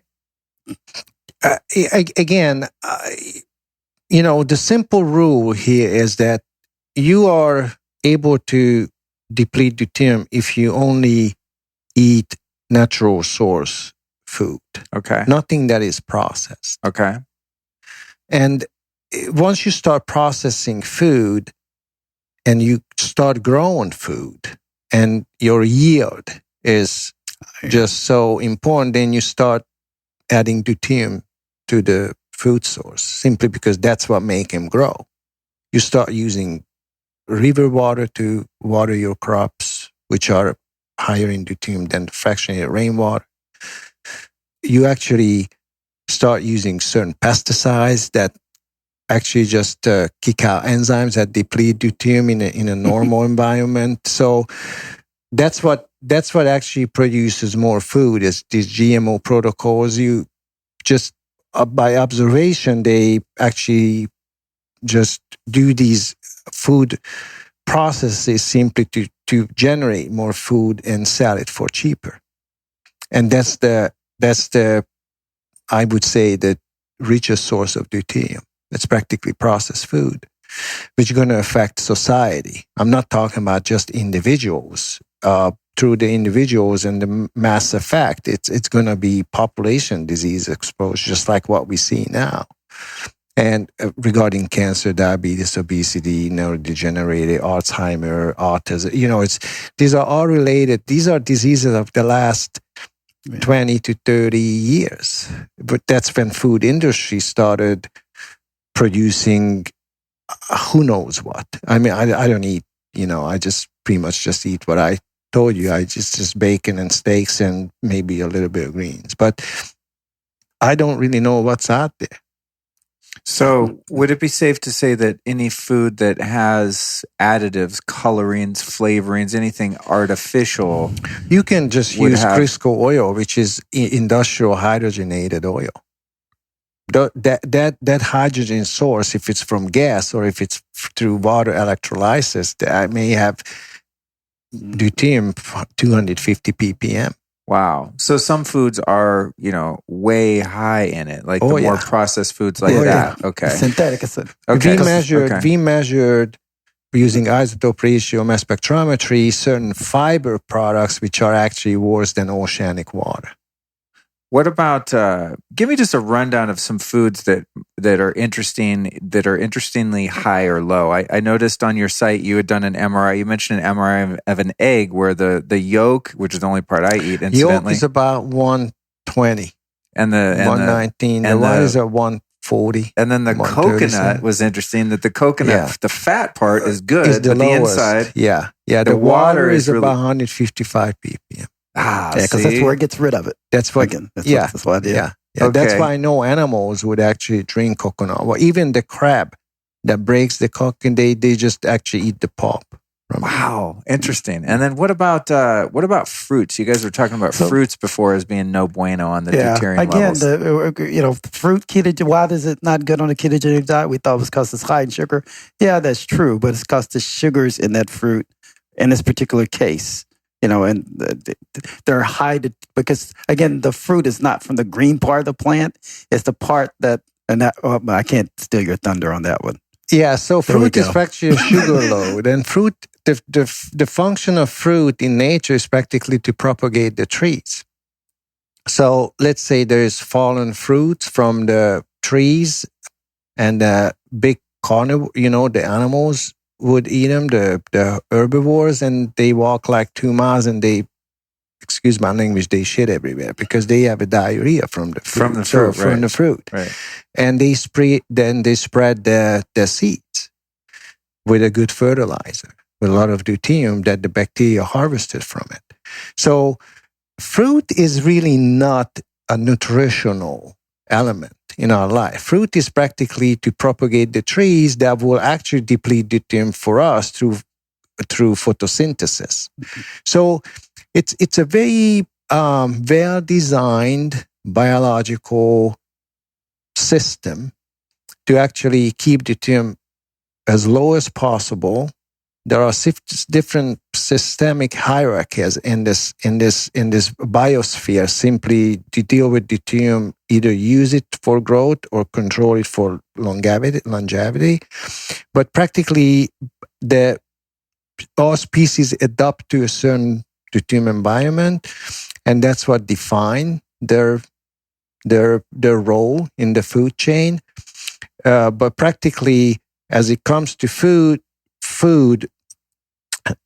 fruits are actually the worst. Wow. And that's why you should only the highest in deuterium. Wow. That's why nature don't leave them available for very long. I mean, bacteria go at it immediately. Yeah.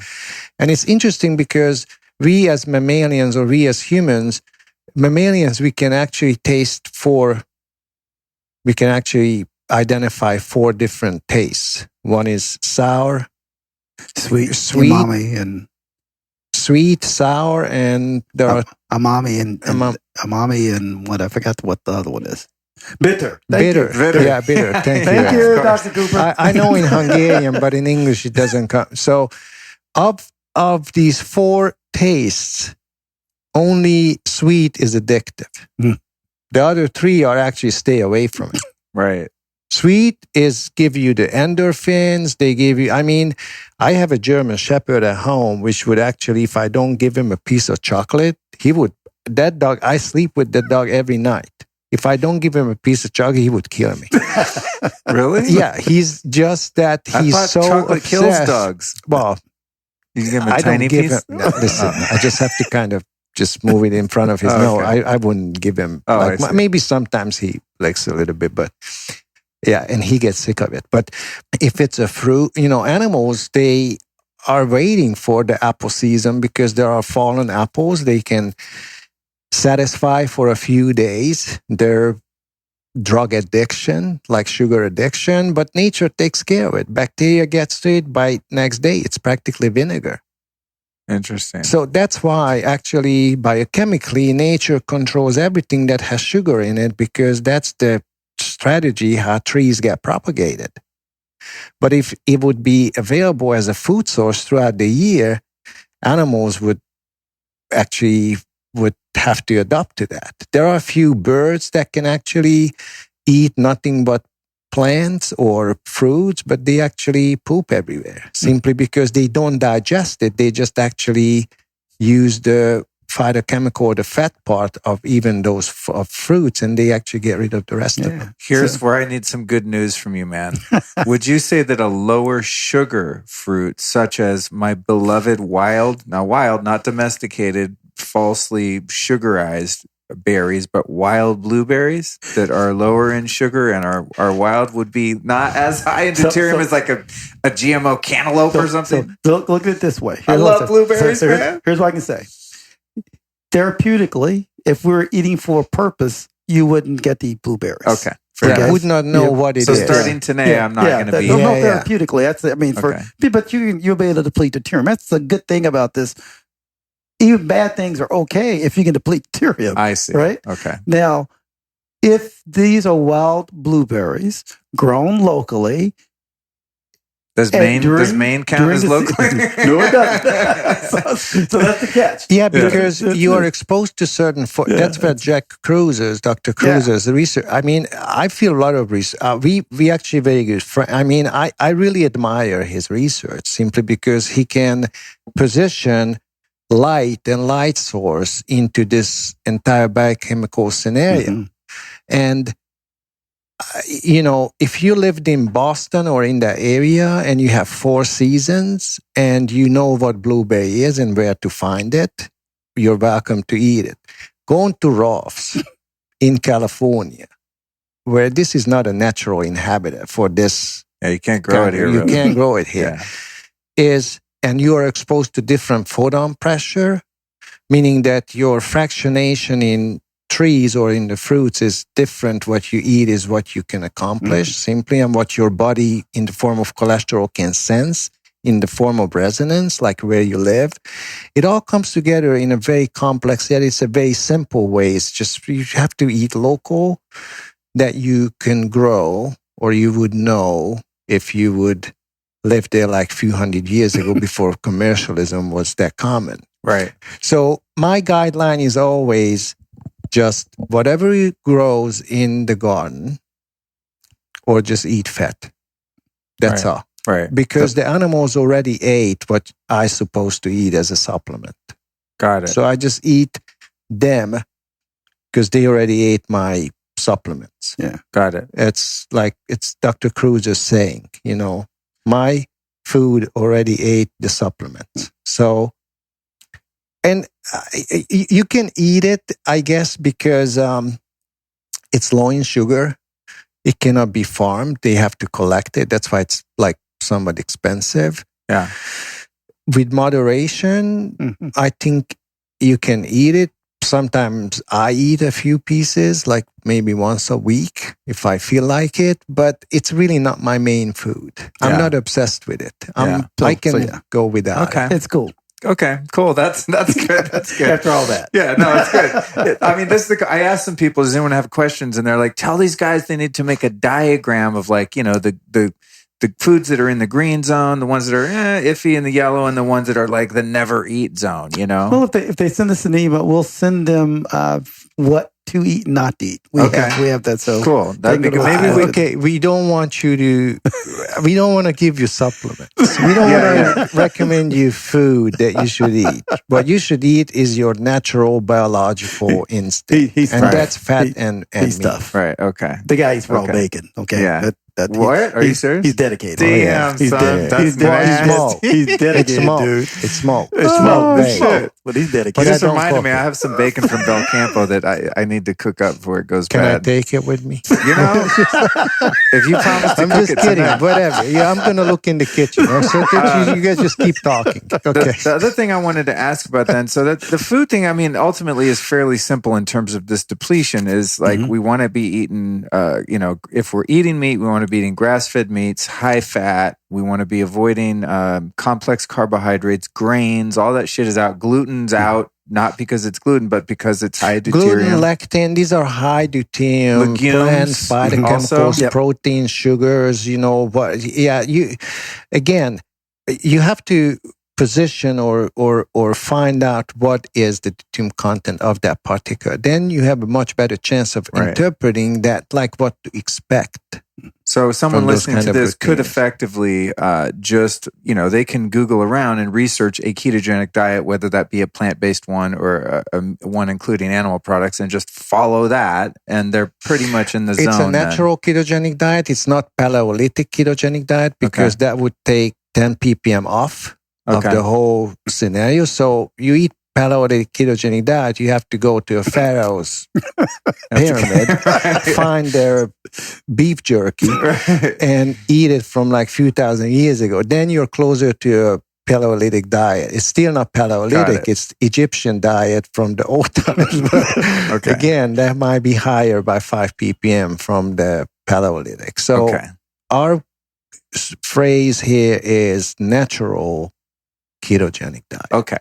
Got that. And then in terms of supplements here, and this is a tough one for me. If you guys saw in my kitchen cabinets, man, I mean, I got a little skinny ass cabinet with a couple cans of sardines. That's like my food cabinet. And then I have a giant double door cabinet of superfoods, some plant, actual plant materials, but there are some synthetic nootropics for, cognition, racetams. I take modafinil every once in a while. I mean, definitely synthetic white powders that come from clean labs in China. That's an oxymoron by itself. Isn't it? Well, I'm gonna take supplements as soon as I see a lion doing push-ups or doing running without any purpose or taking supplements of any sort. Because I wouldn't need any of that. Be honest with you. Well, here's the problem though, is that I'm literally addicted to taking supplements. Yeah, that's where it starts. If I'm really honest, even if I was low deuterium, I had tons of energy, I felt amazing, I can't help but think, but if I took these pills, it's hard. I would be like next level. Yeah, I know. So here's what we always because say. that's not how you optimize your nanomotors. Yeah. So I mean, I and everybody goes through that. So what we always suggest is this: is you go off all of it, you build your deuterium levels down, you get your energy up, and then pick and choose the things you want to. And it's just you're taking too many. Are there some that may help? I'm not saying they're not. I don't know what they would be right now, but if you've got your body running at 100%. Man, maybe the only thing I can see what supplements are good for, like you say, tropics and those kind of things, is once you have damage, right, and your cognition can't come back because you've lost that ability. I understand what those are for, right? Well, I think I would qualify as that. I mean, I'm someone that used to smoke crack every day. I mean, I've definitely done some damage, but I've also got an elevated level of deuterium. But I am, when it comes to supplementation, I am mindful that I do a lot of research into the sourcing, and it's not sourcing. I do prefer ones that are derived from plants. Yeah, let me give you a very good example. You watch Formula One car race? I'm familiar with what it is. Yeah, they all have the same size of engine, and they carry all the same gasoline. Then it's the driver who decides the game. So your supplements are really unnecessary to optimize your ATP synthase nanomotors. What powers your system? It's just practically you can eat the same gasoline or you can eat the same fuel that our ancestors did. And back then there were no supplements. Trust me. And that's how human race evolved. So when it comes to your own physical performance, it's practically optimizing these nanomotors. The only way you can optimize them is with low deuterium. There's no supplement can optimize a nanomotor that is spinning in your system. It only needs hydrogen and it needs oxygen from air and hydrogen from food. No supplements can do this better than your natural fat source natural diet, ketogenic natural source diet.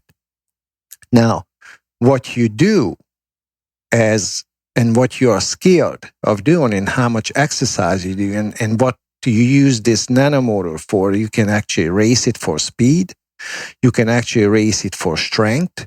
You can actually raise it for jumps. You can actually do many different things, but they all operate with the same principles. They burn gasoline. What you add to this particular mechanical complexity of your system is practically what you want to do with it. Mm-hmm. But to optimize it is nothing but eat ketogenic diet. No supplements are necessary because everything is in there, and you just need these nanomotors to spin very efficiently. And like I said, I mean the supplements. So yes, that's what Laszlo is 100% right. Now, if you have damages in there, then that's where supplementation with the right supplement makes sense, right? Now, if you have a deficiency syndrome, there we go. Again, if you have an underlying medical condition, you can't eat, you have a deficiency syndrome, then you have to supplement, then you have to use a supplement. But as long as you're able to optimize your nanomotors through food, supplements cannot really enhance the ability. Supplements are helpful to overcome physical limitations, like you don't feel that tired or you're more in a euphoric. That's what the use of these drugs are, but they are not improving performance simply by their biological potentials. And be honest, sportsmen nowadays on natural ketogenic diets, they do a lot better than people who do sports on supplements. When it comes to someone taking supplements, then if they elected to do that because there was damage or there's a deficiency or something like that, or they're just like me and they're just addicted and can't stop, I'm assuming that something made from a plant is going to be lower in deuterium than just a synthetic white powder that's a synthesis of something? Not necessarily. Again, the industrial process takes them out of their chemical environment, so they work differently than in their natural source or chemical environment. And when you chemically generate like clean supplements or purify these products or dry them or do anything to them chemically, it may change the composition and the deuterium content of some of those natural. And honestly, I don't really know what industrial processes they use. Right. How they do the extraction. I don't trust them. Yeah, I mean, to be honest. the synthetic one. So in general, I would say yes. In general, it was like Laszlo saying, and I would guess that Whole Foods and things are better. But the process, we're actually working with a couple of companies now trying to get them to give us samples and say, let's do these, because that is the question. They need to step up and say, what is the deuterium levels in these things? But I've already, since I met you guys, I already emailed a couple companies that I get my supplements from, and I said, do you test the deuterium levels?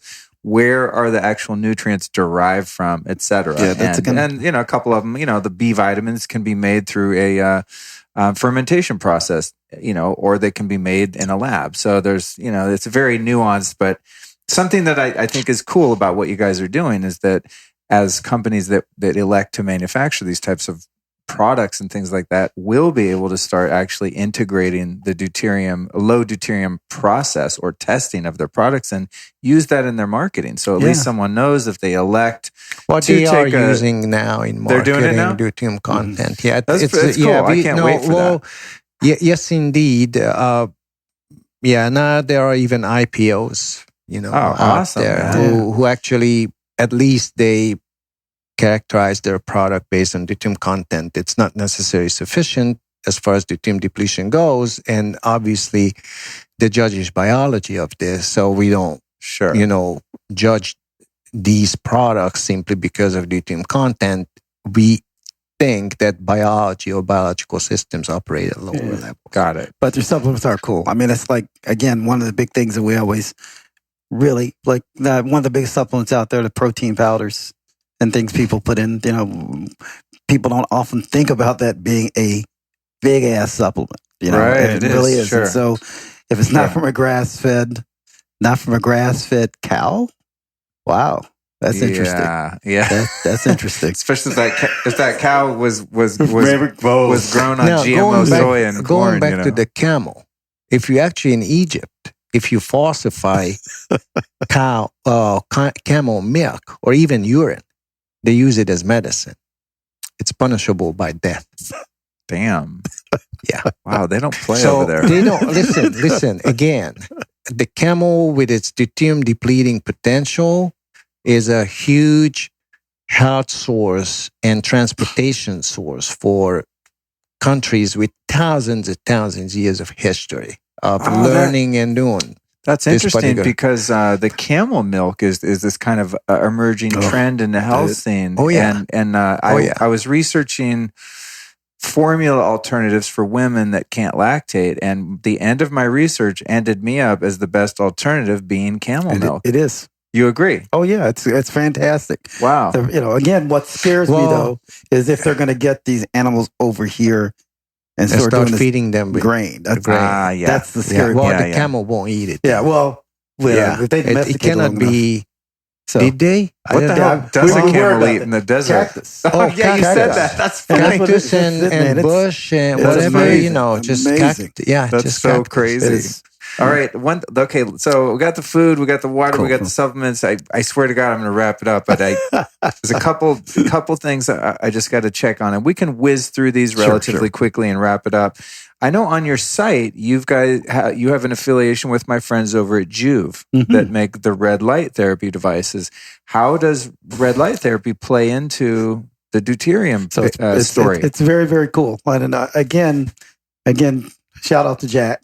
Because then he's giving us those shout outs for deuterium. We'll give it back to him for photon and lights. And so really what happens in this case is the red light, let's make it even simple. When the deuterium is working, your deuterium levels are low, right? What red light is able to do is essentially thin out that liquid. So now the nanomotors can even go faster. That's the easiest way of setting it. It goes to a cytochrome. It is fantastic. We're great believers, and we're going to start doing a project with the people at Juve. We're going to do a little study. Great. They're going to be up here in a couple weeks sitting at this table for an interview. We're on the same page. It's cool. love. Yeah, I like those guys a lot. The simple answer I use mine every day. I have it in the other room there. Red light with 680 is practically resonate with the hydrogen bond.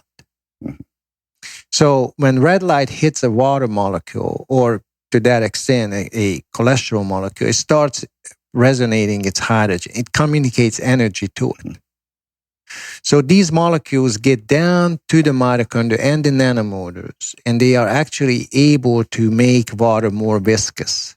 They communicate energy. The red light that's how actually photosynthesis works. That's why hydrogen breaks off of the oxygen during photosynthesis, because of the red light in the spectra. In the sun. In the spectrum of the sun. In the spectrum. Well, and the cosmic background radiation has a spectra which is in the red zone. Oh, interesting. So it's not light.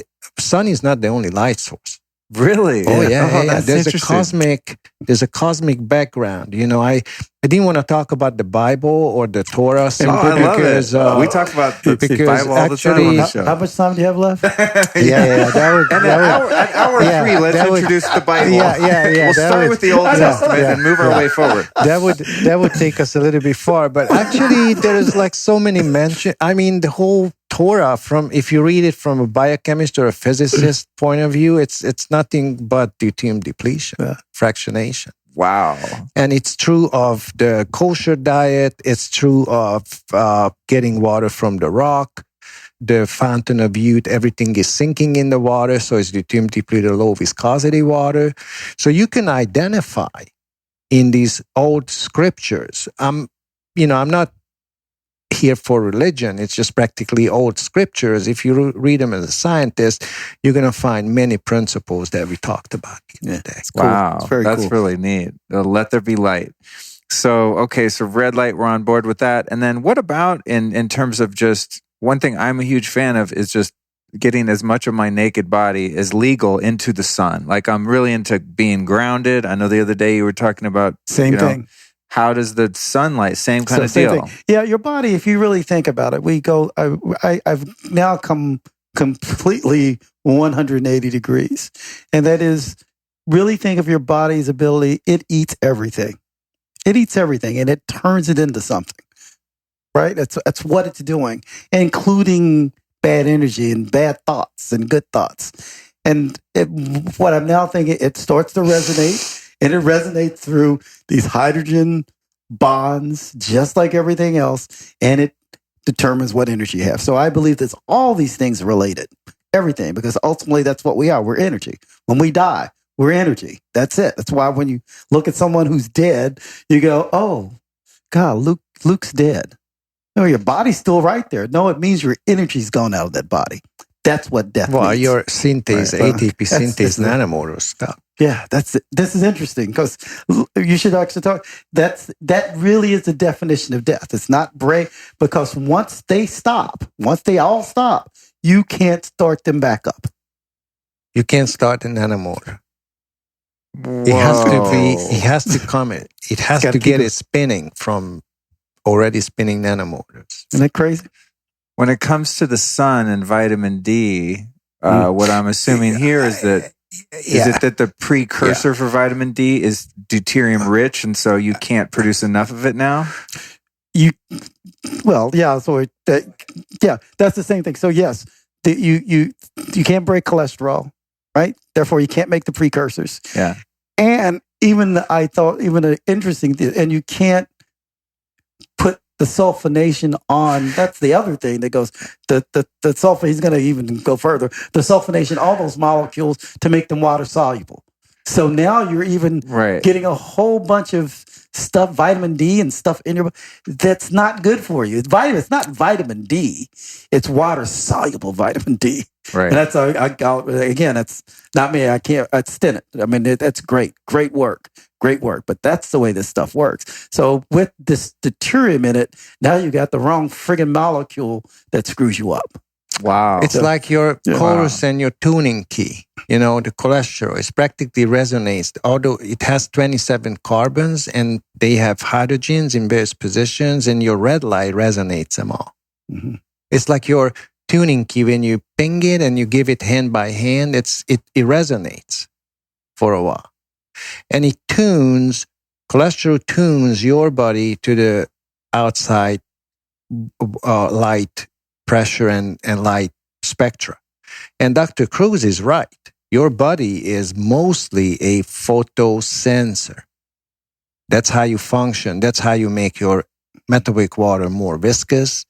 This is how you interact with your food source, practically what to eat. And this is how your body knows what to prepare for, practically how much oxygen you need, how much hemoglobin you need. It's practically just, if you move to a different elevation, there's less hydrogen there. Practically, there's more hydrogen compared to deuterium. So you can actually live with a lower oxygen tension, and you just adjust or adapt by your hemoglobin to this particular, because oxygen has to be carried as much as protons are available. So as what, this fine tuning is done by sunlight and your eyes, your skin, and so on. So these systems are very interconnected. These systems are very sensitive, and these systems are very basic and fundamental to actually guide your life. Simply to stay free of disease, simply just have to be below a certain biological threshold. Yeah. And even though you have predisposition factors like genes or whatever, I'm not big on genes, but I don't believe in that stuff. But actually, whatever they claim nowadays as a predisposition or as a risk factor, below 130 ppm or 120, or let's say below even 115, back to the caveman's time, you practically would not experience those clinical symptoms simply because there's no deuterium for them. And like you said, and then getting grounding and all these other things are just part of this. Right. They're all important. And what about, you guys have any input on or opinion on infrared saunas? So infrared saunas create heat. And heat is a great thing that makes things move. There we go. Okay, cool. And it does. They have healing. Yes, they have definitely healing things that go with it and all these. But it's not. But again, they it's jump not into the same. cold water Yeah. after it. Yeah. So Well, again, that's the next one is the ice bath and the cold thermogenesis. Yeah. So again, if it's 100 years of natural health tactic, let's say up in the north, if it is, and if it has a traditional role and respect, and it's true of all natural acupuncture, kind of natural, integrative medicine, that's where it comes together eventually to regulate this deuterium content, or how you can deplete deuterium through various processes like infrared sauna or whatever else there is out there in various geographical regions with less photon pressure and so on. Those can all be positioned. I'm not sure if it's good here in California, but I'm sure it's good in Finland or in Scandinavia. So truthfully, these are all part of cultures and the human healing process. How to position them and how to integrate them to society is the question of how much we understand how they work. Got it. And what about hyperbaric? You mentioned putting the dogs in the hyperbaric. Yeah. Are you guys fans of that? The hyperbaric it's the same thing. Again, dogs, yes. But once we understand, it's just oxygen, right? And it's being able to get the oxygen into your tissue. Hyperbaric oxygens can do that. However, what now we understand is we can retrain your body to breathe, and it does it better than hyperbaric oxygen, because you can only go in a hyperbaric oxygen chamber so many times before it becomes dangerous, or it actually has the opposite effect and can hurt you. Oh, damn. Right? Okay. So really, we can train you to breathe. Most people, especially with disease, and as we get older, we hyperventilate. We breathe too many times per minute. And it's contrary to what you would think. What it does is that makes the hemoglobin hold on to oxygen, because your body thinks you have enough oxygen, and that's the opposite of what you want. So what we do is we've invented a mask to where the person actually would wear the mask, and breathing in with these exercises, they breathe in part of the CO2 in the mask. Actually, you have a mask, I think, right? And you would go down, then you see a little piece of carbon dioxide now gets into the blood, and that tells the hemoglobin to release oxygen to the tissue. That's what you want. Wow. That's safe. And that's really and if more oxygen, right, it's going to deplete the deuterium. That's what you want. That's what it's for. Awesome. And is there any place for ozone IV treatments? So, yes. Yeah, again, it's just another way to get to the end. But at the same time, deplete your deuterium first. Okay. And then use all the... Usually, if you have a hemoglobin and, if you don't have sufficient oxygen, and you can name a number of mechanisms that can lead to it, all these approaches might be beneficial to somebody who is deficient. Again, just like when we talked about supplements. As long as you're below 130 ppm, at least what you're exposed to, and then if you eat a normal, natural ketogenic diet, and you are not deficient if you don't have an underlying disease condition, you don't need anything other than just practically just these very basic elements. So in other words, like if you were trying to knock down a systemic viral load using the ozone IV, that step might not even be necessary, because you have the metabolic energy powering your immune system to knock it back on your own. You don't have enough protons to make them water. You don't have enough hemoglobin to carry oxygen to the tissues. You may not have enough exercise to utilize that oxygen for it. So just because you give somebody something that you think they are deficient of, it does not mean that their physiological system actually need it or have not adapted to a different kind of environment or situation, which is oxygen tension or partial pressure. So practically you need to, be kind of just alert of all these biochemistries. Got it. All right. Well, Hot damn, guys. I think we did it. I mean, if we didn't cover it here, I don't know what we're going to do. I think the bottom line is we can send our friends, our listeners to ddcenters.com. There, they can get themselves into testing. They can get their test results. They can implement a protocol with the depleted water, following the diet.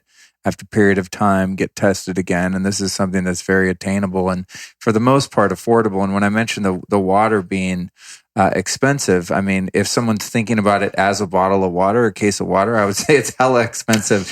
However, I'm just going to say for myself, because I'm someone that invests in my own health, like the dollar amount doesn't matter to me when it comes to being well. But I have to say, people always bitch to me about how much my supplements cost and grass-fed meat and all this. Have you ever priced out chemotherapy, dialysis? I mean, you want to talk about money? You start getting sick. Yeah. You know, my mom's Lyme disease. Again, I mean, it's just... And again, so if you drink a bottle up, if you don't have to drink it all. If you drink a glass or you use it for coffee and your soup, it's not expensive. It's not any more expensive than eating a box of cereal a day. It's not. It's actually cheaper. Cool. Meaning that you don't have to. You don't have to have 3 meals a day. 1 meal is enough, but eat some fatty meat stuff. Right. I was just trying to think. When's the last time I bought cereal? It's like, how much does cereal cost? I was computing. I think it was like in the 80s, probably. You know? Yeah, but you don't. But many I get people what you're do. saying. No, I'm just playing with you. It's actually cheaper to actually buy expensive water and drink as much as you need, just a little bit of it. So, and like I even go further. You can dilute this to such a point to where it's still equal wellness water, quote, quote. It's cheaper than Fuji. Right. But people, they line up to get electrolyte water and vitamin water, but they're not helping. So this is the same price. So what is the question? Cool. Okay, right? Good. All right, good to know. Yeah, because people have this mentality, oh, this is good for me, I have to eat it all. No, you don't. And actually, we took something out of this water, so you just have to make it integrated into your routine and be aware of the fact that the best water source is your food. Got it. It's not in the bottle. Eating the good fat, having a good fatty meal and allowing your antidiuretic hormone to kick in and deal with your thirst for a few minutes and wait till it goes away on its own so your antidiuretic hormone can adapt to it. That's cost effective. Got it. You don't have to drink it all and pee it out. You just have to drink very little of it and just deplete deuterium. So the therapeutic dose of the depleted water is not that much. You don't have to drink a gallon a day. No. And your therapeutic meal is only once a day. Yeah. Got it. And it's really just dependent on you. And that's why this is truly individualized medicine. We hate that word usually, but in this case, it's real because it's all about what you can deplete. And we get to that point. That's where we come up with the protocols for you. And it's up to you to decide how to get there. Some people don't want to make changes in their diet. Fine. Then drink water, do this. I don't want to exercise. Okay, then do this, and this. I know that I really don't believe the pH of water matters at all. I did fall for the alkaline. I won't say I never. I fell for it for a while until I did more research. I'm just curious, what's the pH of depleted water? Does it end up being more acidic or alkaline? Again, I don't think it matters at all. I'm just purely curious. So again, we have to kind of go back to some physics or biochemistry, which I don't want to detail. But okay, so there's hydrogen and deuterium have different, what we call a dissociation coefficient, meaning that how easy they get separated from their atomic bonds. That's just practically what it is. Deuterium has 3 times lower constant, meaning that it's 3 times harder to remove or move it, or 8 to 10 times harder to move it from a chemical bond. Now, deuterium-loaded water is more alkaline simply because there's less free protons or hydrogens in that water. So alkaline water, I don't know what it is exactly, but it's probably heavy water. Yeah. So well, if there's anything I would stay away from is actually alkaline water, because actually heavy water is more alkaline. Heavy water meaning it has high deuterium. And you know why this is a good question? Because the very first chemical carcinogenesis model determined that actually alkaline pH is related with cancer or cell transformation. And it's because of heavy deuterium. So they didn't talk about deuterium, but that's what it is. So physical chemical properties of water is very much dependent on deuterium and proton ratios. And heavy water is more on the alkaline end, and light water is more acidic. It doesn't mean that it's actually acid, but it's in that physiological range, which is around 7.4 the pH. When it goes to like physiological ranges, you want to be more, if you drink a little bit of water, again, I'm not recommending drink a lot of water, but as much as you need, that has to be light water and more acidic. Interesting. Yeah. Well, the thing that got me off of the whole debate with the alkaline water is when I started doing breath work. There you go. You could do breath work. Yep. You can go pee on a strip and be acidic, and then go do 12, 15 minutes of breath work, and you can be alkaline as hell. Yeah, that's all it is. After that, I was like, it's not. Yeah, your body has already so strict and built-in mechanism to regulate pH. And it's, again, like your temperature, your deuterium level, and your pH is always the same. Your temperature is 36.5 Celsius. Your pH is like 7.42 if in your plasma, and your deuterium level is supposed to be 130 or below. Cool. Good stuff. In your saliva, in your breath, in your cells, it's probably even lower, much lower. Wow, this is insane. My mind's blown. I've learned so much from you guys today. I got one closing question for you. For each of you, I want to know 3 teachers or teachings in your life that have influenced you and your work. So mine is definitely Albert Szent-Györgyi, who my grandparents knew. He's the 1938 Nobel Prize winner of physiology and medicine because of the cycle that they clarify with the biological oxidation process, and because of the deuterium depleted water recycling process in mitochondria. I learned a lot from my anatomy professor in medical school, who was a very devoted teacher. And my biggest teacher was my father and my parents, who actually taught me how to be a honest scientist and how to pursue unknown areas and how to interact with patients, and their problem is their disease. So there's nothing else to talk about. So to me, it's just always medicine and science as far as great teaching. There are others that I don't want to leave out anybody. So I learned from my teachers, my friends, my colleagues. So it's just a very broad group of people in their education, in their experience, and their expertise. And we do respect everybody's own pursuit, yet ours is related to this deuterium chemistry, and we would like this to be as broad of a knowledge as possible. Awesome. Thank you. That's pretty cool, man. You put me in a... I might have to follow you, say dude. something, man. I'm your biggest teacher, so say something. I like to thank Laszlo for everything. So I'm going to go the opposite. Listen. I'll pay you later.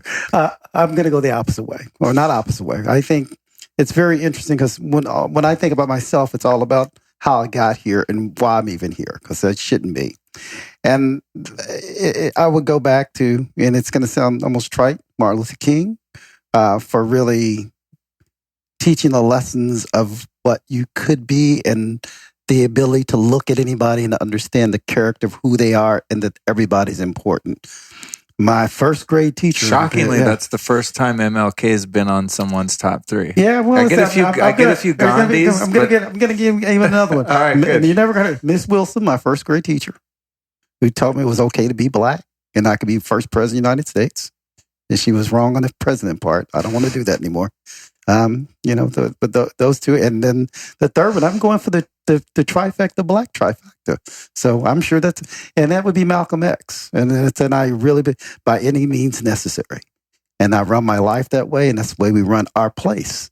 And it comes us right back full circle to what we go with our 360 degree, everything out, deuterium by any means necessary. So that's for me. That's awesome, man. And then, of course, Dr. Boris. Thank you. And are any other websites or anywhere you want to lead anyone other than ddcenters.com? If you go to ddcenters.com, you can learn about everything there. Our learning center is fantastic. You can hit our Facebook page, our Twitter and Instagram. They're all connected. Our own pages for myself, Dr. Boros, and Dr. Cooper. The Ketopractor. That's Dr. Cooper. Shout out to the Ketopractor. That's awesome. So, well, we do have to mention a colleague of ours, Dr. Gabor, whose work in the deuterium depletion and the clarification of how deuterium determines cell growth are fundamental. He has been a relentless pursuing person of deuterium depletion of many different biological systems and models. We have been working closely together, and my contribution is positioning his deuterium depletion and deuterium depleted water with metabolism and with mitochondrial water production. That's our main contribution. So we linked the mechanism to the living oxygen-consuming, water-producing mitochondria. That is the central mechanism that we clarified based on his work. Yeah, thanks for that, because I almost forgot. He is the fourth.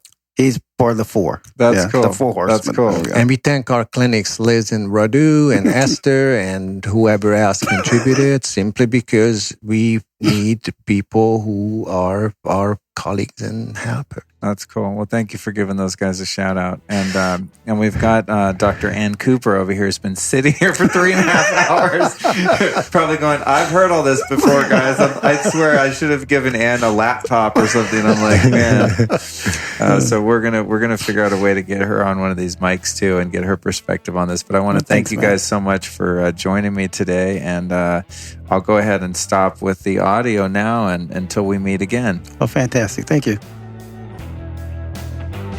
All right, you made it through this most epic episode of the Lifestylist Podcast. I'd like to encourage you right now to reach around with your hand behind your back, pat yourself on the back and say, good job, kid, you did it. You made it through one of the most dense and info-packed episodes ever of the Lifestylist Podcast. And as promised in the intro, this is some cutting-edge information, you guys, man. This deuterium thing is serious business. I'm really into it.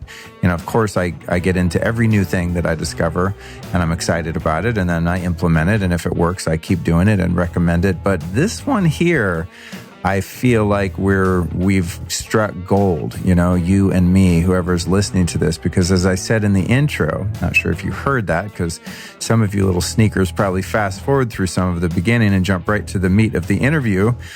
But I was saying that I'm kind of the first podcaster to really blow this thing up, at least to this degree. It's been mentioned on some other shows, but to my awareness, this is definitely the most in-depth conversation about this particular issue. So I'd love for you to share this with anyone you know that's into alternative health, anyone that's into allopathic Western medicine, because this also applies there. But if you know any biohackers, if you know people that are into the cutting edge stuff, definitely, share this episode. Just click on your app, whatever you're listening to my voice on, and find some place where it says share, copy the link and text it to a couple friends or email it to someone or screen grab it and put it on your Instagram stories or whatever. But I really want to get this information out, and I really want to support what the esteemed guests that we had on are doing, because they're just doing really great work. And as you heard in the interview, they've helped so many people, and Dr. Q's even helped a bunch of dogs.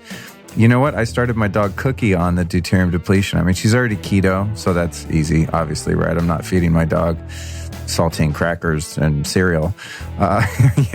She's already eating a high-fat, meaty diet. A few vegetables, a couple blueberries here and there, but for the most part, she's on kind of raw meat diet.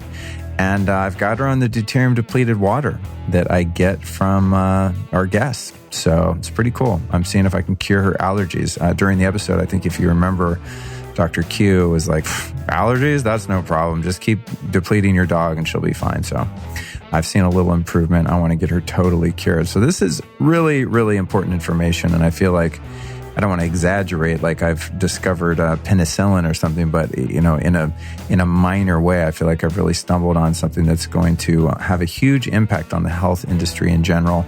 I've already made a lot of introductions on our guest's behalf with some other connections that I have in the industry, people with health clinics and functional medicine clinics and things like that. And I'm really excited to see where this thing goes. So I'm super stoked to do what I do for a living. This is insane. You guys, I don't think you have any idea. Well, maybe you do because you listen how hard I geek out and like super fan with all my guests. I'm like serious groupie to all the people that I interview in the most positive sense. I just love learning from brilliant people, and I love to be able to share their discoveries and their messages with you. So I want to thank you so much for listening. I want to thank you for supporting the show, for sharing the show with people, for leaving those reviews in iTunes. And also want to thank you for supporting our sponsors. Each week we run between 2 and 4 advertisements, although I hate to call them that because they sound like commercials. And that's just, it's what they are, but it's not what they are, because everything I run on the show for brands that I'm affiliated with are brands that I use and I believe in. So it's kind of like me just sharing something that I've discovered that I believe in anyway, and then they pay me for it so I can pay the people that run the podcast. That's kind of how it goes. So our 3 sponsors this week are definitely worth mentioning. I'd love for you to explore their products and services. It's a great way to support your own health and well-being, to support the podcast, to make sure that these high-quality, in-depth interviews keep coming at you. And it's also a great way just to support our sponsors and let them know, like, wow, when we run ads on the Lifestyles podcast, them shits convert and they're going to keep buying ads. Just keeps this whole thing moving. So first we've got Tonic Wellness Boutique up on Beverly. If you live in Los Angeles, you need to be going here all the time. They have a bevy of infrared saunas. Their clear light saunas are the best ones. They also have the cryoskin treatment that I recently used on my little fat gutty, and I'm seeing a lot of improvement from that. I mean, I've been exercising a bit more too, which helps, of course.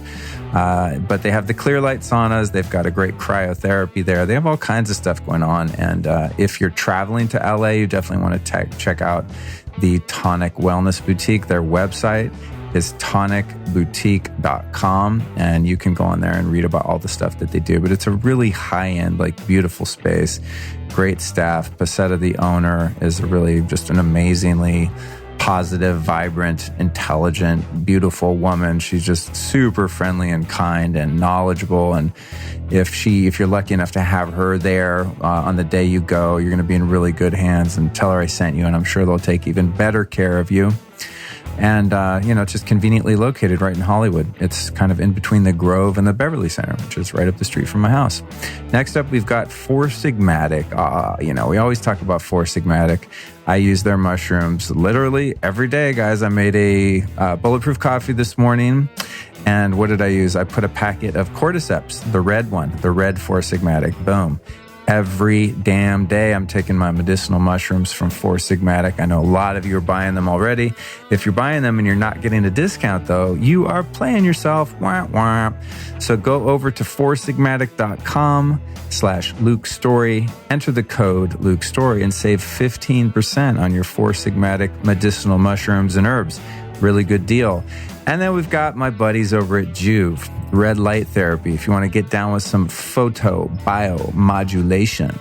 Somebody needs to make a kind of a rap song or a techno song about that. I'm not going to attempt to do that right now for your benefit. But seriously, photobiomodulation is the future, y'all. And even our guests today, the deuterium experts, are super down with Juve. They're super down with the red light therapy. So you can go to juve.com/Luke and enter the code Luke and get a special free gift when you get down with some red light therapy. That's juve.com/Luke. You spell that like this, JOOVV, juve.com/Luke. and you can get yourself into some red light therapy. All right, as promised, this Friday, as if 3.5 hours wasn't enough, I really wanted to sit down with Dr. Ann Cooper, who's part of the Deuterium Depletion Center team, and really get her perspective, because she comes from the herbalism side, the chiropractic side, the natural healing side. So she's like more my tribe, whereas these guys are super geeky scientific dudes. So I asked Ann, I was like, all right, Dr. Boros is super hard to understand for me because he's too smart. I don't want to put myself down, but he's just very scientific, right? So he's actually pretty good at explaining things in common terms. And then Q is Dr. Q Collins, the other guest today, is sort of like, he's able to break it down a little bit more into common parlance for Boros, or Boros, as he says. But then Anne explains it, and you're like, oh, duh, I totally get this. So she's going to be kind of our third translator this Friday for a bonus show. It's going to be Deuterium Depletion Revisited, number 166. So you're going to catch that on Friday, because I really just wanted to capture this moment in medical history and really get this deuterium thing, put it on the map, so that whenever anyone in the world has questions about it, they can go watch the YouTube videos, listen to the podcast, and everything that we know up to this point about deuterium and its depletion from your body is going to be on record, because I'm just hardcore obsessive like that. Then next Tuesday, we've got number 167 with John Wolfe from On It, our boys out in Austin. So you might see Joe Rogan wearing an On It t-shirt sometimes. You might even listen to the Aubrey Marcus podcast. I've been on Aubrey's show. Aubrey's been on my show. And now we've got John Wolfe, who is something like the fitness director or something over at On It. Super ripped guy, super cool guy, down to earth. We recorded that episode at my brother's gym, Story Fitness. And it's a deep dive into the cutting edge of fitness. Like, where are we now and where have we come from? We're out of the sort of old school gym, pumping iron, take a bunch of creatine. Remember that? Try to get swole, that whole thing. We've come a long way with the functional fitness, and John Wolfe is an absolute expert and a great guy. So that'll be next Tuesday. I think that's it, you guys. Thank you so much for listening to the show. We're probably at about 4 hours now. And if you're hearing my voice right now, I hate to break it to you, but you're a super fan of the Lifestylist Podcast. Keep coming back. This episode of the Lifestylist Podcast was produced by podcastmasters.net.